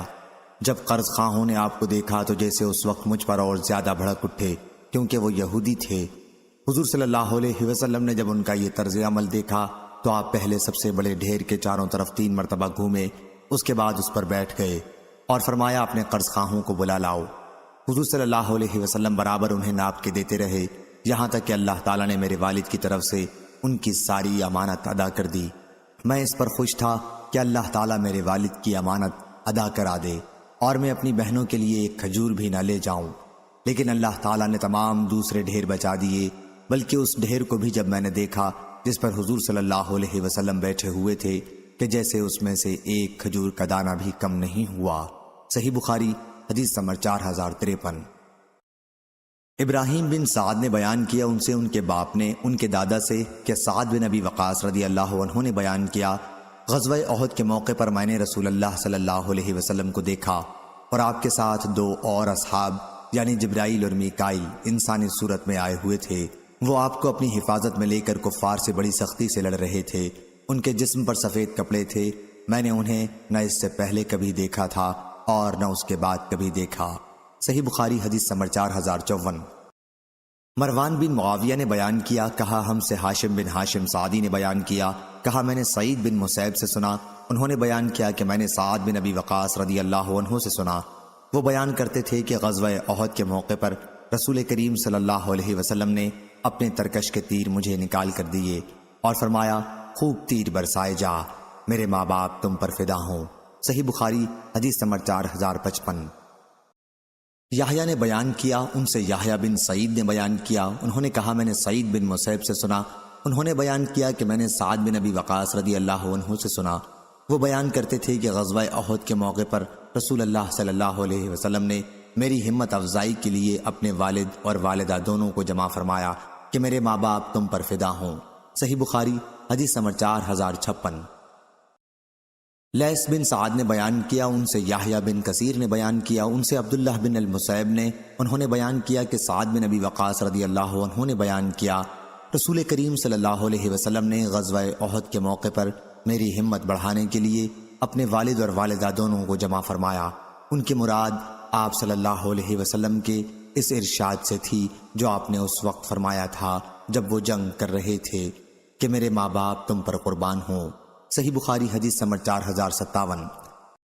ابو نعیم نے بیان کیا، کہا ہم سے مسعر نے بیان کیا، ان سے سعد نے، ان سے ابن شداد نے بیان کیا، انہوں نے حضرت علی رضی اللہ عنہ سے سنا، وہ بیان کرتے تھے کہ حضرت سعد رضی اللہ عنہ کے سوا میں نے نبی کریم صلی اللہ علیہ وسلم سے نہیں سنا کہ آپ صلی اللہ علیہ وسلم اس کے لیے دعا میں ماں باپ دونوں کو بائیں طور جمع کر رہے ہوں۔ صحیح بخاری حدیث نمبر 4058۔ یسرا بن صفان نے بیان کیا، کہا ہم سے ابراہیم نے بیان کیا، ان سے ان کے والد نے، ان سے عبداللہ بن شداد نے اور ان سے حضرت علی رضی اللہ عنہ نے بیان کیا کہ سعد بن مالک کے سوا میں نے اور کسی کے لیے نبی کریم صلی اللہ علیہ وسلم کو اپنے والدین کا ایک ساتھ ذکر کرتے نہیں سنا۔ میں نے خود سنا کہ احد کے دن آپ فرما رہے تھے سعد خوب تیر برساؤ، میرے باپ اور ماں تم پر قربان ہوں۔ صحیح بخاری حدیث نمبر 4059۔ موسیٰ بن اسماعیل نے بیان کیا، ان سے معتمر نے، ان سے ان کے والد نے بیان کیا کہ ابو عثمان بیان کرتے تھے کہ ان غزوات میں سے جن میں نبی کریم صلی اللہ علیہ وسلم نے کفار سے قتال کیا، بعض غزوہ احد میں ایک موقع پر آپ کے ساتھ طلحہ اور سعد کے سوا اور کوئی باقی نہیں رہ گیا تھا۔ ابو عثمان نے یہ بات حضرت طلحہ اور سعد رضی اللہ عنہ سے روایت کی تھی۔ صحیح بخاری حدیث نمبر 4060 4061۔ عبداللہ بن ابی الاسود نے بیان کیا، کہا ہم سے حاتم بن اسماعیل نے بیان کیا، ان سے محمد بن یوسف نے بیان کیا، انہوں نے کہا کہ میں نے صائب بن یزید سے سنا، وہ فرماتے ہیں کہ میں عبد الرحمن بن عوف، طلحہ بن عبید اللہ، مقداد بن اسود اور سعد بن ابی وقاص رضی اللہ عنہ کی صحبت میں رہا ہوں، لیکن میں نے ان حضرات میں سے کسی کو نبی کریم صلی اللہ علیہ وسلم سے کوئی حدیث بیان کرتے نہیں سنا، صرف طلحہ رضی اللہ عنہ سے غزوہ احد کے متعلق حدیث سنی تھی۔ صحیح بخاری حدیث نمبر 4062۔ وکی نے بیان کیا، ان سے اسماعیل نے، ان سے قیس نے بیان کیا کہ میں نے حضرت طلحہ رضی اللہ عنہ کا وہ ہاتھ دیکھا جو شل ہو چکا تھا، اس ہاتھ سے انہوں نے غزوہ احد کے دن نبی کریم صلی اللہ علیہ وسلم کی حفاظت کی تھی۔ صحیح بخاری حدیث نمبر 4063۔ عبد الوارث نے بیان کیا، ان سے عبد العزیز نے بیان کیا اور ان سے حضرت انس رضی اللہ عنہ نے بیان کیا کہ غزوہ احد میں جب مسلمان نبی کریم صلی اللہ علیہ وسلم کے پاس سے منتشر ہو کر پسپا ہوئے تو حضرت ابو طلحہ رضی اللہ عنہ حضور اکرم صلی اللہ علیہ وسلم کی اپنے چمڑے کی ڈھال سے حفاظت کر رہے تھے۔ ابو طلحہ رضی اللہ عنہ بڑے تیر انداز تھے اور کمان خوب کھینچ کر تیر چلایا کرتے تھے۔ اس دن انہوں نے 2 یا 3 کمانیں توڑ دی تھیں۔ مسلمانوں سے کوئی اگر تیر کا ترکش لیے گزرتا تو حضور صلی اللہ علیہ وسلم ان سے فرماتے یہ تیر ابو طلحہ رضی اللہ عنہ کے لیے یہیں رکھتے جاؤ۔ انس رضی اللہ عنہ نے بیان کیا کہ حضور اکرم صلی اللہ علیہ وسلم مشرکین کو دیکھنے کے لیے سر اٹھا کر جھانکتے تو ابو طلحہ رضی اللہ عنہ عرض کرتے، میرے ماں باپ آپ پر فدا ہوں، سر مبارک اوپر نہ اٹھائیے، کہیں ایسا نہ ہو کہ ادھر سے کوئی تیر حضور صلی اللہ علیہ وسلم کو آ کر لگ جائے، میری گردن آپ سے پہلے ہے۔ اور میں نے دیکھا کہ جنگ میں حضرت عائشہ بنت ابی بکر اور انس رضی اللہ عنہ کی والدہ ام سلیم اپنے کپڑے اٹھائے ہوئے ہیں کہ ان کی پنڈلیاں نظر آ رہی تھیں، اور مشکیزیں اپنی پیٹھوں پر لیے دوڑ رہی ہیں اور اس کا پانی زخمی مسلمانوں کو پلا رہی ہیں۔ پھر جب اس کا پانی ختم ہو جاتا ہے تو واپس آتی ہیں اور مشک بھر کر پھر لے جاتی ہیں اور مسلمانوں کو پانی پلاتی ہیں۔ اس دن ابو طلحہ رضی اللہ عنہ کے ہاتھ سے 2 یا 3 مرتبہ تلوار گر گئی تھی۔ صحیح بخاری حدیث نمبر 4064۔ عبداللہ بن سعید نے بیان کیا، کہا ہم سے ابو اسامہ نے بیان کیا، ان سے ہشام بن عروہ نے، ان سے ان کے والد عروہ نے، اور ان سے حضرت عائشہ رضی اللہ عنہا نے بیان کیا کہ شروع جنگ احد میں پہلے مشرکین شکست کھا گئے تھے، لیکن ابلیس اللہ کی اس پر لعنت ہو دھوکہ دینے کے لیے پکارنے لگا، اے عباد اللہ مسلمانوں، اپنے پیچھے والوں سے خبردار ہو جاؤ۔ اس پر آگے جو مسلمان تھے وہ لوٹ پڑے اور اپنے پیچھے والوں سے بھڑ گئے۔ حضرت حذیفہ بن یمان رضی اللہ عنہ نے جو دیکھا تو ان کے والد حضرت یمان رضی اللہ عنہ انہی میں ہیں جنہیں مسلمان اپنا دشمن مشرک سمجھ کر مار رہے تھے۔ وہ کہنے لگے، مسلمانوں یہ تو میرے والد ہیں۔ میرے والد عروہ نے بیان کیا کہ حضرت عائشہ رضی اللہ عنہا نے کہا، پس اللہ کی قسم انہوں نے ان کو اس وقت تک نہیں چھوڑا جب تک قتل نہ کر لیا۔ حضرت حذیفہ رضی اللہ عنہ نے صرف اتنا کہا کہ اللہ مسلمانوں کی غلطی معاف کرے۔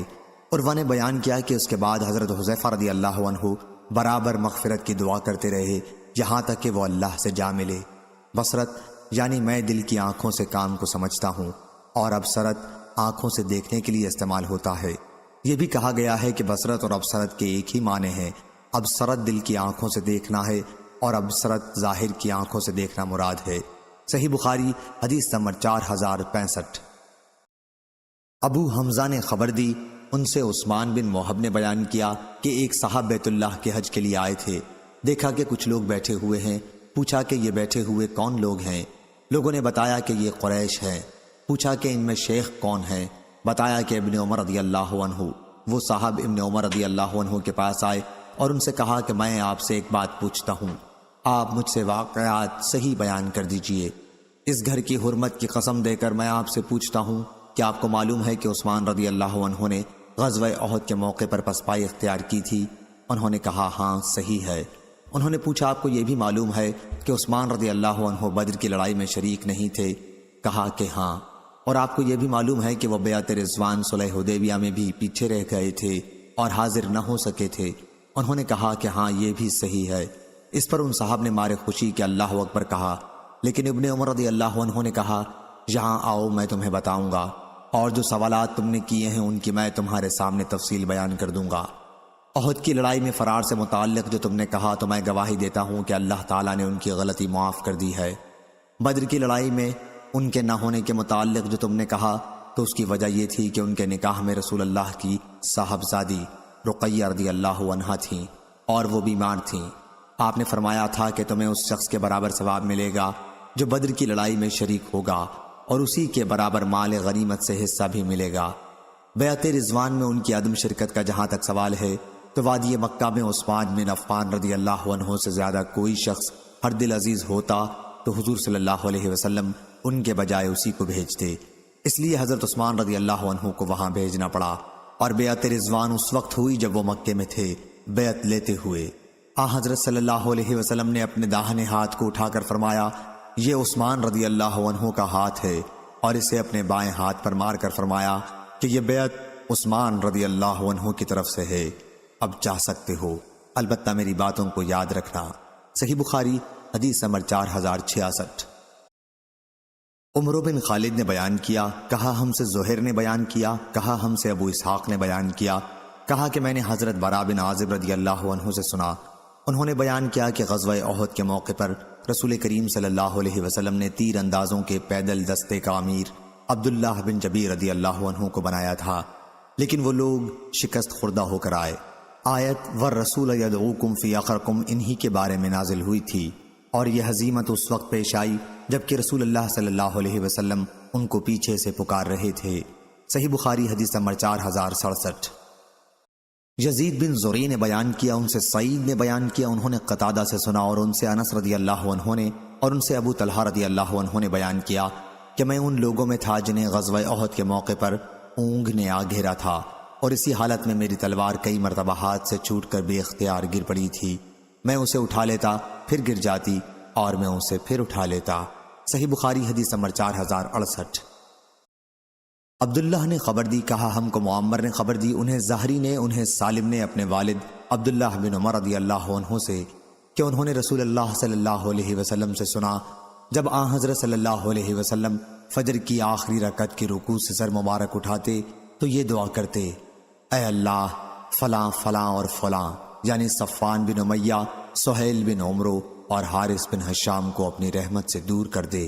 یہ دعا آپ سمع اللہ لمن حمدہ ربنا لک الحمد کے بعد کرتے تھے۔ اس پر اللہ تعالیٰ نے آیت لیس لک من الامر شیء فانہم ظالمون آل عمران آیت نمبر 128 تک نازل کی۔ صحیح بخاری حدیث نمبر 4069۔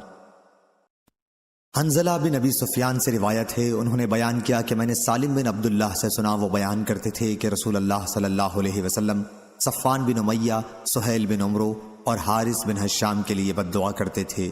اس پر یہ آیت لیس لک من الامر شیء سے فانہم ظالمون تک نازل ہوئی۔ صحیح بخاری حدیث نمبر 4070۔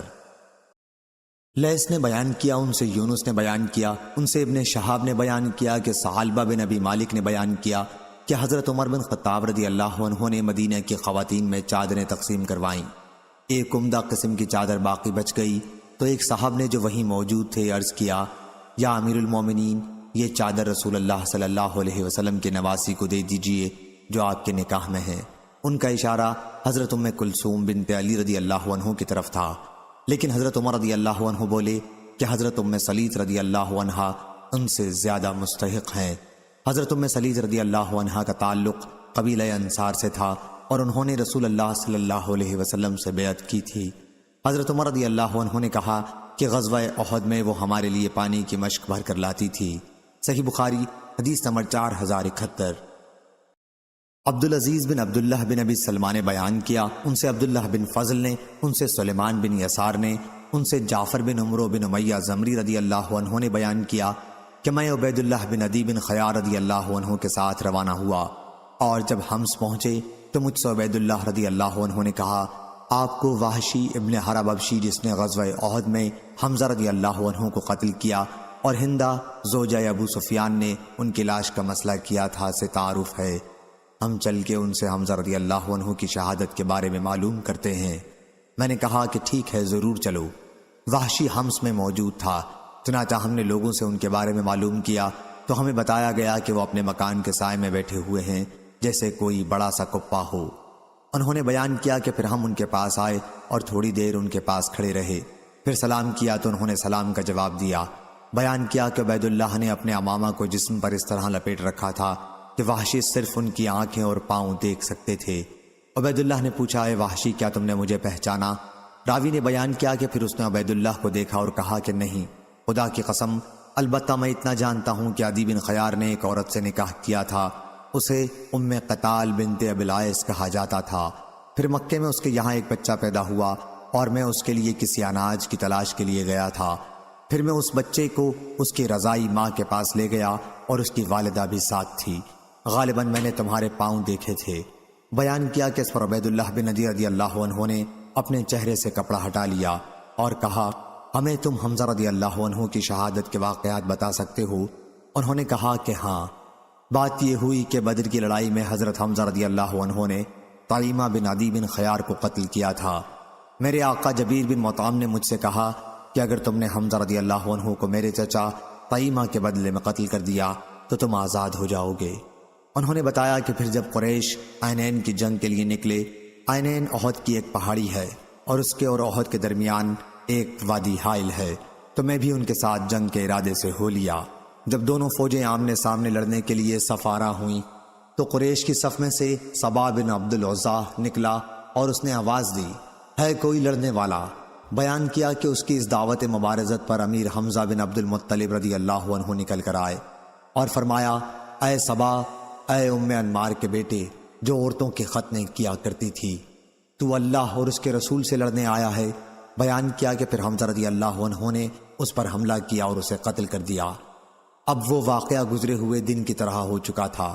وحشی نے بیان کیا کہ ادھر میں ایک چٹان کے نیچے حمزہ رضی اللہ عنہ کی طاق میں تھا، اور جو ہی وہ مجھ سے قریب ہوئے میں نے ان پر اپنا چھوٹا نیزہ پھینک کر مارا۔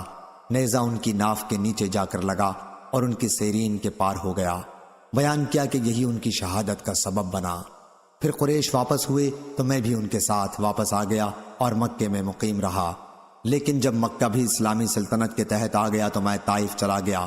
طائف والوں نے رسول اللہ صلی اللہ علیہ وسلم کی خدمت میں ایک قاصد بھیجا تو مجھ سے وہاں کے لوگوں نے کہا کہ انبیاء کسی پر زیادتی نہیں کرتے، اس لیے تم مسلمان ہو جاؤ، اسلام قبول کرنے کے بعد تمہاری پچھلی تمام غلطیاں معاف ہو جائیں گی۔ چنانچہ میں بھی ان کے ساتھ روانہ ہوا۔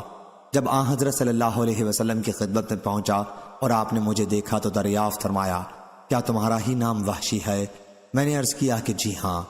حضور صلی اللہ علیہ وسلم نے فرمایا، کیا تم ہی نے حمزہ رضی اللہ عنہ کو قتل کیا تھا؟ میں نے عرض کیا، جو آن حضرت صلی اللہ علیہ وسلم کو اس معاملے میں معلوم ہے وہی صحیح ہے۔ حضور نے اس پر فرمایا، کیا تم ایسا کر سکتے ہو کہ اپنی صورت مجھے کبھی نہ دکھاؤ؟ انہوں نے بیان کیا کہ پھر میں وہاں سے نکل گیا۔ پھر حضور صلی اللہ علیہ وسلم کی جب وفات ہوئی تو مسلمہ کذاب نے خروج کیا۔ اب میں نے سوچا کہ مجھے مسلمہ کذاب کے خلاف جنگ میں ضرور شرکت کرنی چاہیے، ممکن ہے میں اسے قتل کر دوں اور اس طرح حمزہ رضی اللہ عنہ کے قتل کا کچھ بدل ہو سکے۔ انہوں نے بیان کیا کہ پھر میں بھی اس کے خلاف جنگ کے لیے مسلمانوں کے ساتھ نکلا۔ اس سے جنگ کے واقعات سب کو معلوم ہیں۔ بیان کیا کہ میدان جنگ میں نے دیکھا کہ ایک شخص مسلمہ ایک دیوار کی دراز سے لگا کھڑا ہے، جیسے گندمی رنگت کا کوئی اونٹ ہو، سر کے بال پریشان تھے۔ بیان کیا کہ میں نے اس پر بھی اپنا چھوٹا نیزہ پھینک کر مارا، نیزہ اس کے سینے پر لگا اور شانوں کو پار کر گیا۔ بیان کیا کہ اتنے میں ایک صحابی انصاری جھپٹے اور تلوار سے اس کی کھوپڑی پر مارا۔ عبدالعزیز بن عبداللہ نے بیان کیا، ان سے عبداللہ بن فضل نے بیان کیا کہ پھر مجھے سلیمان بن یسار نے خبر دی اور انہوں نے عبداللہ بن عمر رضی اللہ عنہ سے سنا۔ وہ بیان کر رہے تھے کہ مسلمہ کے قتل کے بعد ایک لڑکی نے چھت پر کھڑی ہو کر اعلان کیا کہ امیر المومنین کو ایک کالے غلام یعنی حضرت وحشی نے قتل کر دیا۔ صحیح بخاری حدیث نمبر 4072۔ عبدالرزاق نے بیان کیا، ان سے معمر نے، ان سے حمام نے اور انہوں نے ابو ہریرہ رضی اللہ عنہ سے سنا۔ انہوں نے بیان کیا کہ رسول اللہ صلی اللہ علیہ وسلم نے فرمایا، اللہ تعالیٰ کا غضب اس قوم پر انتہائی سخت ہوا جس نے اس کے نبی کے ساتھ یہ کیا۔ آپ کا اشارہ آگے کے دندان مبارک کے ٹوٹ جانے کی طرف تھا۔ اللہ تعالیٰ کا غضب اس شخص ابی بن خلف پر انتہائی سخت ہوا جسے اس کے نبی صلی اللہ علیہ وسلم نے اللہ کے راستے میں قتل کیا۔ صحیح بخاری حدیث نمبر 4073۔ یحییٰ بن سعید اموی نے بیان کیا، کہا ہم سے ابن جریج نے بیان کیا، ان سے عمر بن دینار نے بیان کیا، ان سے اکرمہ نے اور ان سے حضرت عبداللہ بن عباس رضی اللہ عنہ نے بیان کیا کہ اللہ تعالیٰ کا اس شخص پر انتہائی غضب نازل ہوا جسے اللہ کے نبی صلی اللہ علیہ وسلم نے قتل کیا تھا۔ اللہ تعالیٰ کا انتہائی غضب اس قوم پر نازل ہوا جنہوں نے اللہ کے نبی صلی اللہ علیہ وسلم کے چہرہ مبارک کو غزوہ احد کے موقع پر خون آلود کر دیا تھا۔ صحیح بخاری حدیث نمبر 4074۔ قتیبہ بن سعید نے بیان کیا، کہا ہم سے یعقوب نے بیان کیا، ان سے ابو حازم نے اور انہوں نے سہل بن سعد رضی اللہ عنہ سے سنا، ان سے نبی کریم صلی اللہ علیہ وسلم کے غزوہ احد کے موقع پر ہونے والے زخموں کے متعلق پوچھا گیا تو انہوں نے بیان کیا کہ اللہ کی قسم مجھے اچھی طرح یاد ہے کہ رسول اللہ صلی اللہ علیہ وسلم کے زخموں کو کس نے دھویا تھا اور کون ان پر پانی ڈال رہا تھا اور کس دوا سے آپ کا علاج کیا گیا۔ انہوں نے بیان کیا کہ حضرت فاطمہ رضی اللہ عنہا رسول اللہ صلی اللہ علیہ وسلم کی صاحبزادی خون کو دھو رہی تھیں، حضرت علی رضی اللہ عنہ ڈھال سے پانی ڈال رہے تھے۔ جب حضرت فاطمہ رضی اللہ عنہا نے دیکھا کہ پانی ڈالنے سے خون اور زیادہ نکلا آ رہا ہے تو انہوں نے چٹائی کا ایک ٹکڑا لے کر جلایا اور پھر اسے زخم پر چپکا دیا جس سے خون کا آنا بند ہو گیا۔ اسی دن آن حضرت صلی اللہ علیہ وسلم کے آگے کے دندان مبارک شہید ہوئے تھے۔ حضور صلی اللہ علیہ وسلم کا چہرہ مبارک بھی زخمی ہو گیا تھا اور خود سر مبارک پر ٹوٹ گئی تھی۔ صحیح بخاری حدیث نمبر 4075۔ ابو عاصم نے بیان کیا، کہا ہم سے ابن جریج نے بیان کیا، ان سے عمر بن دینار نے، ان سے اکرمہ نے اور ان سے حضرت عبداللہ بن عباس رضی اللہ عنہ نے بیان کیا کہ اللہ تعالیٰ کا انتہائی غضب اس شخص پر نازل ہوا جسے اللہ کے نبی نے قتل کیا تھا۔ اللہ تعالیٰ کا انتہائی غضب اس شخص پر نازل ہوا جس نے یعنی عبداللہ بن قمیہ نے لعنت اللہ علیہ رسول اللہ صلی اللہ علیہ وسلم کے چہرے مبارک کو خونہ خون کیا تھا۔ صحیح بخاری حدیث نمبر 4076۔ ابو معاویہ نے بیان کیا، ان سے حشام نے بیان کیا، ان سے ان کے والد نے اور ان سے حضرت عائشہ رضی اللہ عنہ نے کہ آیت وہ لوگ جنہوں نے اللہ اور اس کے رسول کی آواز پر لبیک کہا، انہوں نے عروہ سے اس آیت کے متعلق کہا، میرے بھانجے تمہارے والد زبیر رضی اللہ عنہ اور نانا ابو بکر رضی اللہ عنہ بھی انہی میں سے تھے۔ احد کی لڑائی میں رسول اللہ صلی اللہ علیہ وسلم کو جو کچھ تکلیف پہنچنی تھی، جب وہ پہنچی اور مشرکین واپس جانے لگے تو آن حضرت صلی اللہ علیہ وسلم کو اس کا خطرہ ہوا کہیں وہ پھر لوٹ کر حملہ نہ کریں، اس لیے آپ نے فرمایا کہ ان کا پیچھا کرنے کون کون جائیں گے۔ اس وقت 70 صحابہ رضی اللہ عنہم تیار ہو گئے۔ راوی نے بیان کیا کہ حضرت ابو بکر رضی اللہ عنہ اور حضرت زبیر رضی اللہ عنہ بھی انہی میں سے تھے۔ صحیح بخاری حدیث نمبر 4077۔ معاذ بن حشام نے بیان کیا، کہا کہ مجھ سے میرے والد نے بیان کیا، ان سے قتادہ نے بیان کیا کہ عرب کے تمام قبائل میں کوئی قبیلہ انصار کے مقابلے میں اس عزت کو حاصل نہیں کر سکا کہ اس کے سب سے زیادہ آدمی شہید ہوئے، اور وہ قبیلہ قیامت کے دن سب سے زیادہ عزت کے ساتھ اٹھے گا۔ حضرت انس بن مالک رضی اللہ عنہ نے ہم سے بیان کیا کہ غزوہ احد میں قبیلہ انصار کے 70 آدمی شہید ہوئے، بار معونہ کے حادثے میں اس کے 70 آدمی شہید ہوئے، اور یمامہ کی لڑائی میں اس کے 70 آدمی شہید ہوئے۔ راوی نے بیان کیا، بار معونہ کا واقعہ رسول اللہ صلی اللہ علیہ وسلم کے وقت میں پیش آیا تھا، اور یمامہ کی جنگ ابو بکر رضی اللہ عنہ کے عہد خلافت میں ہوئی تھی جو مسلمہ کذاب سے لڑی گئی تھی۔ صحیح بخاری حدیث نمبر 4078۔ لیث نے بیان کیا، ان سے ابن شہاب نے، ان سے عبد الرحمن بن کعب بن مالک نے، اور انہیں حضرت جابر بن عبداللہ نے خبر دی کہ رسول اللہ صلی اللہ علیہ وسلم نے احد کے شہداء کو ایک ہی کپڑے میں دو کو کفن دیا، اور آپ دریافت فرماتے کہ ان میں قرآن کا عالم سب سے زیادہ کون ہے؟ جب کسی ایک کی طرف اشارہ کر کے آپ کو بتایا جاتا تو لحد میں آپ انہی کو آگے فرماتے۔ آپ نے فرمایا کہ قیامت کے دن میں ان سب پر گواہ رہوں گا۔ پھر آپ نے تمام شہداء کو خون سمیت دفن کرنے کا حکم فرما دیا، اور ان کی نماز جنازہ نہیں پڑھی اور نہ انہیں غسل دیا گیا۔ صحیح بخاری حدیث نمبر 4079۔ ابو الولید نے بیان کیا، ان سے شعبہ نے، ان سے ابن المنقدر نے، انہوں نے حضرت جابر رضی اللہ عنہ سے سنا، انہوں نے بیان کیا کہ میرے والد حضرت عبداللہ رضی اللہ عنہ شہید کر دیے گئے تو میں رونے لگا اور بار بار ان کے چہرے سے کپڑا ہٹاتا۔ صحابہ مجھ کو روکتے تھے لیکن رسول اللہ صلی اللہ علیہ وسلم نے نہیں روکا۔ فاطمہ بنت عمرو رضی اللہ عنہا حضرت عبداللہ کی بہن بھی رونے لگیں۔ حضرت صلی اللہ علیہ وسلم نے ان سے فرمایا کہ رو مت۔ حضور صلی اللہ علیہ وسلم نے لا تبکیا یا ما تکبیا فرمایا۔ راوی کو شک ہو گیا، فرشتے برابر ان کی لاش پر اپنے پروں کا سایہ کیے ہوئے تھے یہاں تک کہ ان کو اٹھا لیا گیا۔ صحیح بخاری حدیث نمبر 4080۔ ابو اسامہ نے بیان کیا، ان سے یزید بن عبداللہ بن ابی بردہ نے، ان سے ان کے دادا ابو بردہ نے، اور ان سے موسیٰ اشعری رضی اللہ عنہ نے کہ نبی کریم صلی اللہ علیہ وسلم نے فرمایا، میں نے خواب میں دیکھا کہ میں نے تلوار کو ہلایا اور اس سے اس کی دھار ٹوٹ گئی۔ اس کی تعبیر مسلمانوں کے اس نقصان کی شکل میں ظاہر ہوئی جو غزوہ احد میں اٹھانا پڑا تھا۔ پھر میں نے دوبارہ اس تلوار کو ہلایا تو پھر وہ اس سے بھی زیادہ عمدہ ہو گئی جیسی پہلے تھی۔ اس کی تعبیر اللہ تعالیٰ نے فتح اور مسلمانوں کے پھر ازسر نو اجتماع کی صورت میں ظاہر کی۔ میں نے اسی خواب میں ایک گائے دیکھی تھی جو ذبح ہو رہی تھی، اور اللہ تعالیٰ کے تمام کام خیر و برکت لیے ہوئے ہوتے ہیں۔ اس کی تعبیر وہ مسلمان تھے جو احد کی لڑائی میں شہید ہوئے۔ صحیح بخاری حدیث نمبر 4081۔ زہیر نے بیان کیا، کہا ہم سے عامش نے بیان کیا، ان سے شقیق نے اور ان سے خباب رضی اللہ عنہ نے بیان کیا کہ ہم نے نبی کریم صلی اللہ علیہ وسلم کے ساتھ ہجرت کی اور ہمارا مقصد اس سے صرف اللہ تعالیٰ کی رضامندی حاصل کرنا تھا۔ ضروری تھا کہ اللہ تعالیٰ ہمیں اس پر ثواب دیتا۔ اب بعض لوگ تو وہ تھے جو اللہ سے جا ملے اور دنیا میں انہوں نے اپنا کوئی ثواب نہیں دیکھا۔ مصعب بن عمیر رضی اللہ عنہ بھی انہی میں سے تھے۔ غزوہ احد میں انہوں نے شہادت پائی اور ایک چادر کے سوا اور کوئی چیز انہوں نے نہیں چھوڑی۔ اس چادر سے کفن دیتے وقت جب ہم ان کا سر چھپاتے تو پاؤں کھل جاتا اور پاؤں چھپاتے تو سر کھل جاتا تھا۔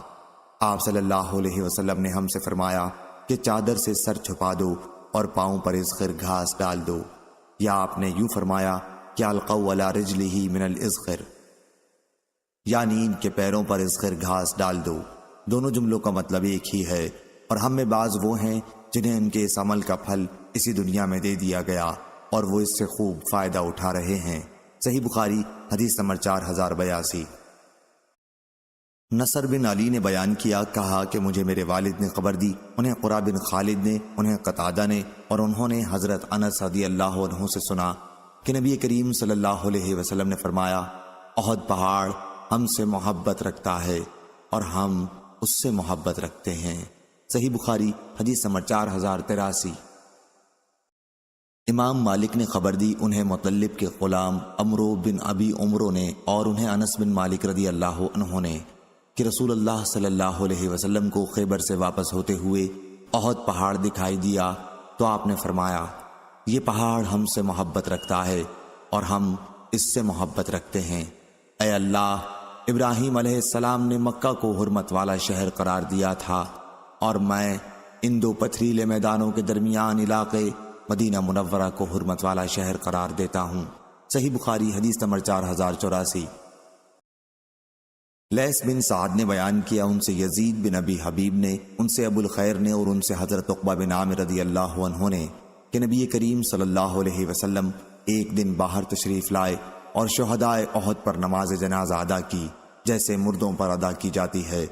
پھر آپ منبر پر تشریف لائے اور فرمایا کہ میں تمہارے آگے جاؤں گا، میں تمہارے حق میں گواہ رہوں گا، میں اب بھی اپنے حوض کوثر کو دیکھ رہا ہوں، مجھے دنیا کے خزانوں کی کنجیاں عطا فرمائی گئی ہیں، یا آپ نے یوں فرمایا مفاتیح الارض، یعنی زمین کی کنجیاں دی گئی ہیں۔ دونوں جملوں کا مطلب ایک ہی ہے۔ خدا کی قسم، میں تمہارے بارے میں اس سے نہیں ڈرتا کہ تم میرے بعد شرک کرنے لگو گے، بلکہ مجھے اس کا ڈر ہے کہ تم دنیا کے لیے حرص کرنے لگو گے۔ صحیح بخاری حدیث نمبر 4085۔ حشام بن یوسف نے خبر دی، انہیں معمر بن راشد نے، انہیں زہری نے، انہیں عمرو بن ابی سفیان ثقفی نے، اور ان سے ابو ہریرہ رضی اللہ عنہ نے بیان کیا کہ نبی کریم صلی اللہ علیہ وسلم نے جاسوسی کے لیے ایک جماعت مکہ قریش کی خبر لانے کے لیے بھیجی، اور اس کا امیر عاصم بن ثابت رضی اللہ عنہ کو بنایا، جو عاصم بن عمر بن خطاب کے نانا ہیں۔ یہ جماعت روانہ ہوئی، اور جب عصفان اور مکے کے درمیان پہنچی تو قبیلہ حزیل کے ایک قبیلے کو، جسے بنو لحیان کہا جاتا تھا، ان کا علم ہو گیا، اور قبیلے کے تقریباً 100 تیر اندازوں نے ان کا پیچھا کیا اور ان کے نشانات قدم کو تلاش کرتے ہوئے چلے۔ آخر ہر ایک ایسی جگہ پہنچنے میں کامیاب ہو گئے جہاں صحابہ کی اس جماعت نے پڑاؤ کیا تھا۔ وہاں ان کھجوروں کی گٹھلیاں ملی جو صحابہ مدینہ سے لائے تھے۔ قبیلہ والوں نے کہا کہ یہ تو یثرب کی کھجور کی گٹھلی ہے۔ اب انہوں نے پھر تلاش شروع کی اور صحابہ کو پا لیا۔ عاصم رضی اللہ عنہ اور ان کے ساتھیوں نے جب یہ صورتحال دیکھی تو صحابہ کی اس جماعت نے ایک ٹیلے پر چڑھ کر پناہ لی۔ قبیلے والوں نے وہاں پہنچ کر ٹیلے کو اپنے گھیرے میں لے لیا اور صحابہ سے کہا کہ ہم تمہیں یقین دلاتے ہیں اور عہد کرتے ہیں کہ اگر تم نے ہتھیار ڈال دیے تو ہم تم میں سے کسی کو بھی قتل نہیں کریں گے۔ اس پر عاصم رضی اللہ عنہ بولے، میں تو کسی کافر کی حفاظت و امن میں اپنے کو کسی صورت میں بھی نہیں دے سکتا۔ اے اللہ، ہمارے ساتھ پیش آنے والے حالات کی خبر اپنے نبی کو پہنچا دے۔ چنانچہ ان صحابہ نے ان سے قتال کیا اور عاصم اپنے 6 ساتھیوں کے ساتھ ان کے تیروں سے شہید ہو گئے۔ خبیب، زید اور ایک اور صحابی ان کے حملوں سے ابھی محفوظ تھے۔ قبیلے والوں نے پھر حفاظت و امان کا یقین دلایا۔ یہ حضرات ان کی یقین دہانی پر اتر آئے۔ پھر قبیلے والوں نے انہیں پوری طرح اپنے قبضے میں لے لیا تو ان کی کمان کی تانت اتار کر ان صحابہ کو انہی سے باندھ دیا۔ تیسرے صحابی جو خبیب اور زید کے ساتھ تھے، انہوں نے کہا کہ یہ تمہاری پہلی غداری ہے۔ انہوں نے ان کے ساتھ جانے سے انکار کر دیا۔ پہلے تو قبیلے والوں نے انہیں گھسیٹا اور اپنے ساتھ لے جانے کے لیے زور لگاتے رہے، لیکن جب وہ کسی طرح تیار نہ ہوئے تو انہیں وہیں قتل کر دیا اور خبیب اور زید کو ساتھ لے کر روانہ ہوئے۔ پھر انہیں مکے میں لا کر بیچ دیا۔ خبیب رضی اللہ عنہ کو تو حارث بن عامر بن نوفل کے بیٹوں نے خرید لیا، کیونکہ خبیب رضی اللہ عنہ نے بدر کی جنگ میں حارث کو قتل کیا تھا۔ وہ ان کے یہاں کچھ دنوں تک قیدی کی حیثیت سے رہے۔ جس وقت ان سب کا خبیب رضی اللہ عنہ کے قتل پر اتفاق ہو چکا تو اتفاق سے انہی دنوں حارث کی ایک لڑکی زینب سے انہوں نے موئے زیر ناف صاف کرنے کے لیے استرا مانگا اور انہوں نے ان کو استرا دے دیا تھا۔ ان کا بیان تھا کہ میرا لڑکا میری غفلت میں خبیب رضی اللہ عنہ کے پاس چلا گیا، انہوں نے اسے اپنی ران پر بٹھا لیا۔ میں نے جو اسے اس حالت میں دیکھا تو بہت گھبرائی، انہوں نے میری گھبراہٹ کو جان لیا، اس طرح ان کے ہاتھ میں تھا۔ انہوں نے مجھ سے کہا، کیا تمہیں اس کا خطرہ ہے کہ میں اس بچے کو قتل کر دوں گا؟ انشاءاللہ میں ایسا ہرگز نہیں کر سکتا۔ ان کا بیان تھا کہ خبیب رضی اللہ عنہ سے بہتر قیدی میں نے کبھی نہیں دیکھا تھا۔ میں نے انہیں انگور کا خوشہ کھاتے ہوئے دیکھا، حالانکہ اس وقت مکے میں کسی طرح کا پھل موجود نہیں تھا، جبکہ وہ زنجیروں میں جکڑے ہوئے بھی تھے، تو وہ اللہ کی بھیجی ہوئی روزی تھی۔ پھر حارث کے بیٹے قتل کرنے کے لیے انہیں لے کر حرم کی حدود سے باہر گئے۔ خبیب رضی اللہ عنہ نے ان سے فرمایا، مجھے 2 رکعت نماز پڑھنے کی اجازت دو۔ انہوں نے اجازت دے دی، اور جب وہ نماز سے فارغ ہوئے تو ان سے فرمایا کہ اگر تم یہ خیال نہ کرنے لگتے کہ میں موت سے گھبرا گیا ہوں تو اور زیادہ نماز پڑھتا۔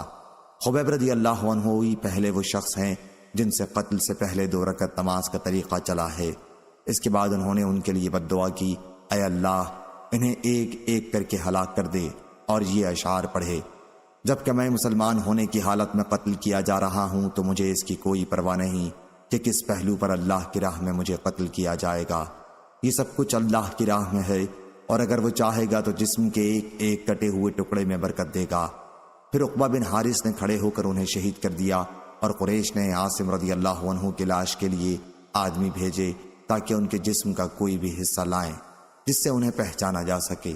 عاصم رضی اللہ عنہ نے قریش کے ایک بہت بڑے سردار کو بدر کی لڑائی میں قتل کیا تھا، لیکن اللہ تعالیٰ نے بھیڑوں کی ایک فوج کو بادل کی طرح ان کے اوپر بھیجا، اور ان بھیڑوں نے ان کی لاش کو قریش کے آدمیوں سے محفوظ رکھا، اور قریش کے بھیجے ہوئے یہ لوگ ان کے پاس نہ پھٹک سکے، کچھ نہ کر سکے۔ صحیح بخاری حدیث نمبر 4086۔ سفیان بن عینہ نے بیان کیا، ان سے عمرو بن دینار نے، انہوں نے جابر سے سنا کہ خبیب رضی اللہ عنہ کو ابو سروع عقبہ بن حارث نے قتل کیا تھا۔ صحیح بخاری حدیث نمبر 4087۔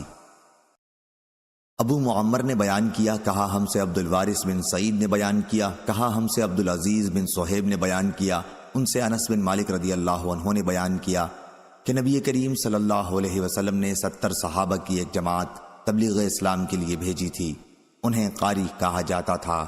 راستے میں بنو سلیم کے 2 قبیلے رعل اور ذکوان نے ایک کنویں کے قریب ان کے ساتھ مزاحمت کی۔ یہ کنواں بارمعونہ کے نام سے مشہور تھا۔ صحابہ نے ان سے کہا کہ خدا کی قسم ہم تمہارے خلاف یہاں لڑنے نہیں آئے ہیں، بلکہ ہمیں تو رسول اللہ صلی اللہ علیہ وسلم کی طرف سے ایک ضرورت پر مامور کیا گیا ہے۔ لیکن کفار کے ان قبیلوں نے تمام صحابہ کو شہید کر دیا۔ اس واقعے کے بعد حضور صلی اللہ علیہ وسلم صبح کی نماز میں ان کے لیے 1 مہینے تک بد دعا کرتے رہے۔ اسی دن سے دعائے قنوت کی ابتدا ہوئی، ورنہ اس سے پہلے ہم دعائے قنوت نہیں پڑھا کرتے تھے۔ اور عبد العزیز بن صہیب نے بیان کیا کہ ایک صاحب عاصم احول نے انس رضی اللہ عنہ سے دعائے قنوت کے بارے میں پوچھا کہ یہ دعا رکوع کے بعد پڑھی جائے گی یا قرأت قرآن سے فارغ ہونے کے بعد، رکوع سے پہلے؟ انس رضی اللہ عنہ نے فرمایا کہ نہیں، بلکہ قرأت سے فارغ ہونے کے بعد، رکوع سے پہلے۔ صحیح بخاری حدیث نمبر 4088۔ قتادہ نے بیان کیا اور ان سے انس رضی اللہ عنہ نے بیان کیا کہ رسول اللہ صلی اللہ علیہ وسلم نے رکوع کے بعد 1 مہینے تک قنوت پڑھی، جس میں آپ عرب کے چند قبائل رعل و ذکوان وغیرہ کے لیے بد دعا کرتے تھے۔ صحیح بخاری حدیث نمبر 4089۔ یزید بن زرع نے بیان کیا، کہا ہم سے سعید بن ابی عروبہ نے بیان کیا، ان سے قتادہ نے اور ان سے حضرت انس بن مالک رضی اللہ عنہ نے بیان کیا کہ رعل، ذکوان، عصیہ اور بنو لحیان نے رسول اللہ صلی اللہ علیہ وسلم سے اپنے دشمنوں کے مقابل مدد چاہی۔ حضرت صلی اللہ علیہ وسلم نے 70 انصاری صحابہ کو ان کی کمک کے لیے روانہ کیا۔ ہم ان حضرات کو قاری کہا کرتے تھے۔ اپنی زندگی میں معاش کے لیے دن میں لکڑیاں جمع کرتے تھے اور رات میں نماز پڑھا کرتے تھے۔ جب یہ حضرات بارمعونہ پر پہنچے تو ان قبیلے والوں نے انہیں دھوکہ دیا اور انہیں شہید کر دیا۔ جب حضور صلی اللہ علیہ وسلم کو اس کی خبر ہوئی تو آپ نے صبح کی نماز میں 1 مہینے تک بد دعا کی۔ عرب کے انہی چند قبائل رعل، ذکوان، عصیہ اور بنو لحیان کے لیے انس رضی اللہ عنہ نے بیان کیا کہ ان صحابہ کے بارے میں قرآن میں آیت نازل ہوئی اور ہم اس کی تلاوت کرتے تھے، پھر وہ آیت منسوخ ہو گئی۔ آیت کا ترجمہ: ہماری طرف سے ہماری قوم مسلمانوں کو خبر پہنچا دو کہ ہم اپنے رب کے پاس آ گئے ہیں، ہمارا رب ہم سے راضی ہے اور ہمیں بھی اپنی نعمتوں سے اس نے خوش رکھا ہے۔ اور قتادہ سے روایت ہے، ان سے انس بن مالک رضی اللہ عنہ نے بیان کیا کہ نبی کریم صلی اللہ علیہ وسلم نے 1 مہینے تک صبح کی نماز میں عرب کے چند قبائل یعنی رال، ذکوان، اسیہ اور بنی لحیان کے لیے بد دعا کی تھی۔ خلیفہ بن خیاط امام بخاری کے شیخ نے یہ اضافہ کیا کہ ہم سے یزید بن زری نے بیان کیا، کہا ہم سے سعید بن ابی عروبہ نے بیان کیا، ان سے قتادہ نے کہ ہم سے انس رضی اللہ عنہ نے، یہ 70 صحابہ قبیلہ انصار سے تھے اور انہیں بارمونہ کے پاس شہید کر دیا گیا تھا۔ صحیح بخاری حدیث نمبر 4090۔ حمام بن یحییٰ نے بیان کیا، ان سے اسحاق بن عبداللہ بن ابی طلحہ نے بیان کیا اور ان سے انس رضی اللہ عنہ نے بیان کیا کہ نبی کریم صلی اللہ علیہ وسلم نے ان کے ماموں ام سلیم انس کی والدہ کے بھائی کو بھی ان 70 سواروں کے ساتھ بھیجا تھا۔ اس کی وجہ یہ ہوئی تھی کہ مشرکوں کے سردار عامر بن طفیل نے حضور اکرم صلی اللہ علیہ وسلم کے سامنے شرارت اور تکبر کی راہ سے 3 صورتیں رکھی تھیں۔ اس نے کہا کہ یا تو یہ کیجئے کہ دیہاتی آبادی پر آپ کی حکومت ہو اور شہری آبادی پر میری ہو، یا پھر مجھے آپ کا جانشین مقرر کیا جائے، ورنہ پھر میں ہزاروں غطفانیوں کو لے کر آپ پر چڑھائی کر دوں گا۔ اس پر حضور صلی اللہ علیہ وسلم نے اس کے لیے بد دعا کی اور ام فلاں کے گھر میں وہ مرض طاعون میں گرفتار ہوا۔ کہنے لگا کہ اس فلاں عورت کے گھر کی جوان اونٹ کی طرح مجھے بھی غدود نکل آیا ہے، میرا گھوڑا لاؤ۔ چنانچہ وہ اپنے گھوڑے کی پشت پر ہی مر گیا۔ بہرحال ام سلیم کے بھائی حرام بن ملحان، ایک اور صحابی جو لنگڑے تھے، اور تیسرے صحابی جن کا تعلق بنی فلاں سے تھا، آگے بڑھے۔ حرام نے اپنے دونوں ساتھیوں سے بنو عامر تک پہنچ کر پہلے ہی کہہ دیا کہ تم دونوں میرے قریب ہی کہیں رہنا، میں ان کے پاس پہلے جاتا ہوں، اگر انہوں نے مجھے امن دے دیا تو تم لوگ قریب ہی ہو، اور اگر مجھے انہوں نے قتل کر دیا تو آپ حضرات اپنے ساتھیوں کے پاس چلے جائیں۔ چنانچہ قبیلے میں پہنچ کر انہوں نے ان سے کہا، کیا تم مجھے امان دیتے ہو کہ میں رسول اللہ صلی اللہ علیہ وسلم کا پیغام تمہیں پہنچا دوں؟ پھر وہ حضور صلی اللہ علیہ وسلم کا پیغام انہیں پہنچانے لگے تو قبیلے والوں نے ایک شخص کو اشارہ کیا اور اس نے پیچھے سے آ کر ان پر نیزے سے وار کیا۔ حمام نے بیان کیا، میرا خیال ہے کہ نیزہ آر پار ہو گیا تھا۔ حرام کی زبان سے اس وقت نکلا، اللہ اکبر، کعبے کے رب کی قسم، میں نے تو اپنی مراد حاصل کر لی۔ اس کے بعد ان میں سے ایک صحابی کو بھی مشرکین نے پکڑ لیا جو حرام کے ساتھ تھے اور انہیں بھی شہید کر دیا۔ پھر اس مہم کے تمام صحابہ کو شہید کر دیا، صرف لنگڑے صحابی بچ نکلنے میں کامیاب ہو گئے۔ وہ پہاڑ کی چوٹی پر چڑھ گئے تھے۔ ان شہداء کی شان میں اللہ تعالیٰ نے آیت نازل فرمائی، بعد میں وہ آیت منسوخ ہو گئی تھی۔ آیت یہ تھی، انا قد لقینا ربنا فرضیانا وردانا۔ حضرت صلی اللہ علیہ وسلم نے ان قبائل رعال، ذکوان، بنو لحیان اور اسیہ کے لیے جنہوں نے اللہ اور اس کے رسول کی نافرمانی کی تھی 30 دن تک صبح کی نماز میں بد دعا کی۔ صحیح بخاری حدیث نمبر 4091۔ حبان نے بیان کیا، کہا ہم کو عبداللہ نے خبر دی، ان کو معمر نے خبر دی، انہوں نے کہا کہ مجھ سے سمامہ بن عبداللہ بن انس نے بیان کیا اور انہوں نے انس بن مالک رضی اللہ عنہ سے سنا۔ وہ بیان کرتے تھے کہ جب حرام بن ملحان کو جو ان کے ماموں تھے بارمعونہ کے موقع پر زخمی کیا گیا تو زخم پر سے خون کو ہاتھ میں لے کر انہوں نے یوں اپنا چہرہ اور سر پر لگا لیا اور کہا، کعبے کے رب کی قسم، میری مراد حاصل ہو گئی۔ صحیح بخاری حدیث نمبر 4092۔ ابو اسامہ نے بیان کیا، ان سے ہشام بن عروہ نے، ان سے ان کے والد نے اور ان سے عائشہ رضی اللہ عنہا نے بیان کیا کہ جب مکے میں مشرک لوگ ابو بکر صدیق رضی اللہ عنہ کو سخت تکلیف دینے لگے تو رسول اللہ صلی اللہ علیہ وسلم سے ابو بکر رضی اللہ عنہ نے بھی اجازت چاہی۔ حضور صلی اللہ علیہ وسلم نے فرمایا کہ ابھی یہیں ٹھہرے رہو۔ انہوں نے عرض کیا، یا رسول اللہ صلی اللہ علیہ وسلم، کیا آپ بھی اللہ تعالیٰ سے اپنے لیے ہجرت کی اجازت کے امیدوار ہیں؟ حضور صلی اللہ علیہ وسلم نے فرمایا، ہاں، مجھے اس کی امید ہے۔ عائشہ رضی اللہ عنہا کہتی ہیں کہ پھر حضرت ابو بکر رضی اللہ عنہ انتظار کرنے لگے۔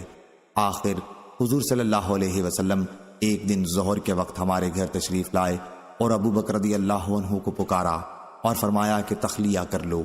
ابو بکر رضی اللہ عنہ نے کہا کہ صرف میری دونوں لڑکیاں یہاں موجود ہیں۔ حضور صلی اللہ علیہ وسلم نے فرمایا، تم کو معلوم ہے مجھے بھی ہجرت کی اجازت دے دی گئی ہے۔ ابو بکر رضی اللہ عنہ نے عرض کیا، یا رسول اللہ، کیا مجھے بھی ساتھ چلنے کی سعادت حاصل ہوگی؟ آپ نے فرمایا کہ ہاں، تم بھی میرے ساتھ چلو گے۔ ابو بکر رضی اللہ عنہ نے عرض کیا یا رسول اللہ میرے پاس 2 اونٹنیاں ہیں اور میں نے انہیں ہجرت ہی کی نیت سے تیار کر رکھا ہے۔ چنانچہ انہوں نے ایک اونٹنی جس کا نام الجدعاء تھا حضور صلی اللہ علیہ وسلم کو دے دی۔ دونوں بزرگ سوار ہو کر روانہ ہوئے اور یہ غار سور پہاڑی کا تھا، اس میں جا کر دونوں پوشیدہ ہو گئے۔ عامر بن فہیرہ جو عبداللہ بن طفیل بن سنجرہ عائشہ رضی اللہ عنہا کے والدہ کی طرف سے بھائی تھے، ابو بکر رضی اللہ عنہ کی ایک دودھ دینے والی اونٹنی تھی، تو عامر بن فہیرہ صبح و شام عام مویشیوں کے ساتھ اسے چرانے لے جاتے اور رات کے آخری حصے میں حضور صلی اللہ علیہ وسلم اور ابو بکر رضی اللہ عنہ کے پاس آتے تھے۔ غار سور میں ان حضرات کی خوراک اسی کا دودھ تھی اور پھر اسے چرانے کے لیے لے کر روانہ ہو جاتے۔ اس طرح کوئی چرواہا اس پر آگاہ نہ ہو سکا۔ پھر جب حضور صلی اللہ علیہ وسلم اور ابو بکر رضی اللہ عنہ غار سے نکل کر روانہ ہوئے تو پیچھے عامر بن فہیرہ بھی پہنچے تھے۔ آخر دونوں حضرات مدینہ پہنچ گئے۔ بئر معونہ کے حادثے میں عامر بن فہیرہ بھی شہید ہو گئے تھے۔ ابو اسامہ سے روایت ہے، ان سے ہشام بن عروہ نے بیان کیا، انہیں ان کے والد نے خبر دی۔ انہوں نے بیان کیا کہ جب بئر معونہ کے حادثے میں قاری صحابہ شہید کیے گئے اور عمرو بن امیہ ضمیری قید کیے گئے تو عامر بن طفیل نے ان سے پوچھا کہ یہ کون ہے؟ انہوں نے ایک لاش کی طرف اشارہ کیا۔ عمرو بن امیہ رضی اللہ عنہ نے انہیں بتایا کہ یہ عامر بن فہیرہ رضی اللہ عنہ ہیں۔ اس پر عامر بن طفیل رضی اللہ عنہ نے کہا میں نے دیکھا کہ شہید ہو جانے کے بعد ان کی لاش آسمان کی طرف اٹھا لی گئی۔ میں نے اوپر نظر اٹھائی تو لاش آسمان و زمین کے درمیان لٹک رہی تھی، پھر وہ زمین پر رکھ دی گئی۔ ان شہداء کے متعلق نبی کریم صلی اللہ علیہ وسلم کو حضرت جبریل علیہ السلام نے باذن خدا بتا دیا تھا۔ چنانچہ حضرت صلی اللہ علیہ وسلم نے ان کی شہادت کی خبر صحابہ کو دی اور فرمایا کہ یہ تمہارے ساتھی شہید کر دیے گئے ہیں۔ اور شہادت کے بعد انہوں نے اپنے رب کے حضور میں عرض کی کہ اے ہمارے رب، ہمارے مسلمان بھائیوں کو اس کی اطلاع دے دے کہ ہم تیرے پاس پہنچ کر کس طرح خوش ہیں اور تو بھی ہم سے راضی ہے۔ چنانچہ اللہ تعالیٰ نے قرآن مجید کے ذریعے مسلمانوں کو اس کی اطلاع دے دی۔ اسی حادثے میں عروہ بن اسما بن سلط رضی اللہ عنہ بھی شہید ہوئے تھے۔ پھر زبیر کے بیٹے جب پیدا ہوئے تو ان کا نام عروہ انہی عروہ بن اسما کے نام پر رکھا گیا۔ منذر بن عمرو رضی اللہ عنہ بھی اس حادثے میں شہید ہوئے تھے اور زبیر رضی اللہ عنہ کے دوسرے صاحبزادے کا نام منذر انہی کے نام پر رکھا گیا تھا۔ صحیح بخاری حدیث نمبر 4093۔ عبداللہ بن مبارک نے خبر دی، کہا ہم کو سلیمان تیمی نے خبر دی، انہیں ابو مجلس لاحق بن حمید نے اور ان سے انس بن مالک رضی اللہ عنہ نے بیان کیا کہ رسول اللہ صلی اللہ علیہ وسلم نے 1 مہینے تک رکوع کے بعد دعائے قنوت پڑھی۔ اس دعائے قنوت میں آپ نے رعل اور زکوان نامی قبائل کے لیے بد دعا کی۔ آپ فرماتے تھے کہ قبیلہ عصیان اللہ اور اس کے رسول کی نافرمانی کی۔ صحیح بخاری حدیث نمبر 4094۔ امام مالک نے بیان کیا، ان سے اسحاق بن عبداللہ بن ابی طلحہ نے اور ان سے حضرت انس بن مالک رضی اللہ عنہ نے بیان کیا کہ نبی کریم صلی اللہ علیہ وسلم نے ان لوگوں کے لیے جنہوں نے آپ کے معزز اصحاب قاریوں کو بئر معونہ میں شہید کر دیا تھا 30 دن تک صبح کی نماز میں بد دعا کی تھی۔ آپ قبائل رعال بنو لحیان اور عصیہ کے لیے ان نمازوں میں بد دعا کرتے تھے جنہوں نے اللہ اور اس کے رسول صلی اللہ علیہ وسلم کی نافرمانی کی تھی۔ حضرت انس رضی اللہ عنہ نے بیان کیا کہ پھر اللہ تعالیٰ نے اپنے نبی صلی اللہ علیہ وسلم پر انہی اصحاب کے بارے میں جو بئر معونہ میں شہید کر دیے گئے تھے قرآن مجید کی آیت نازل کی۔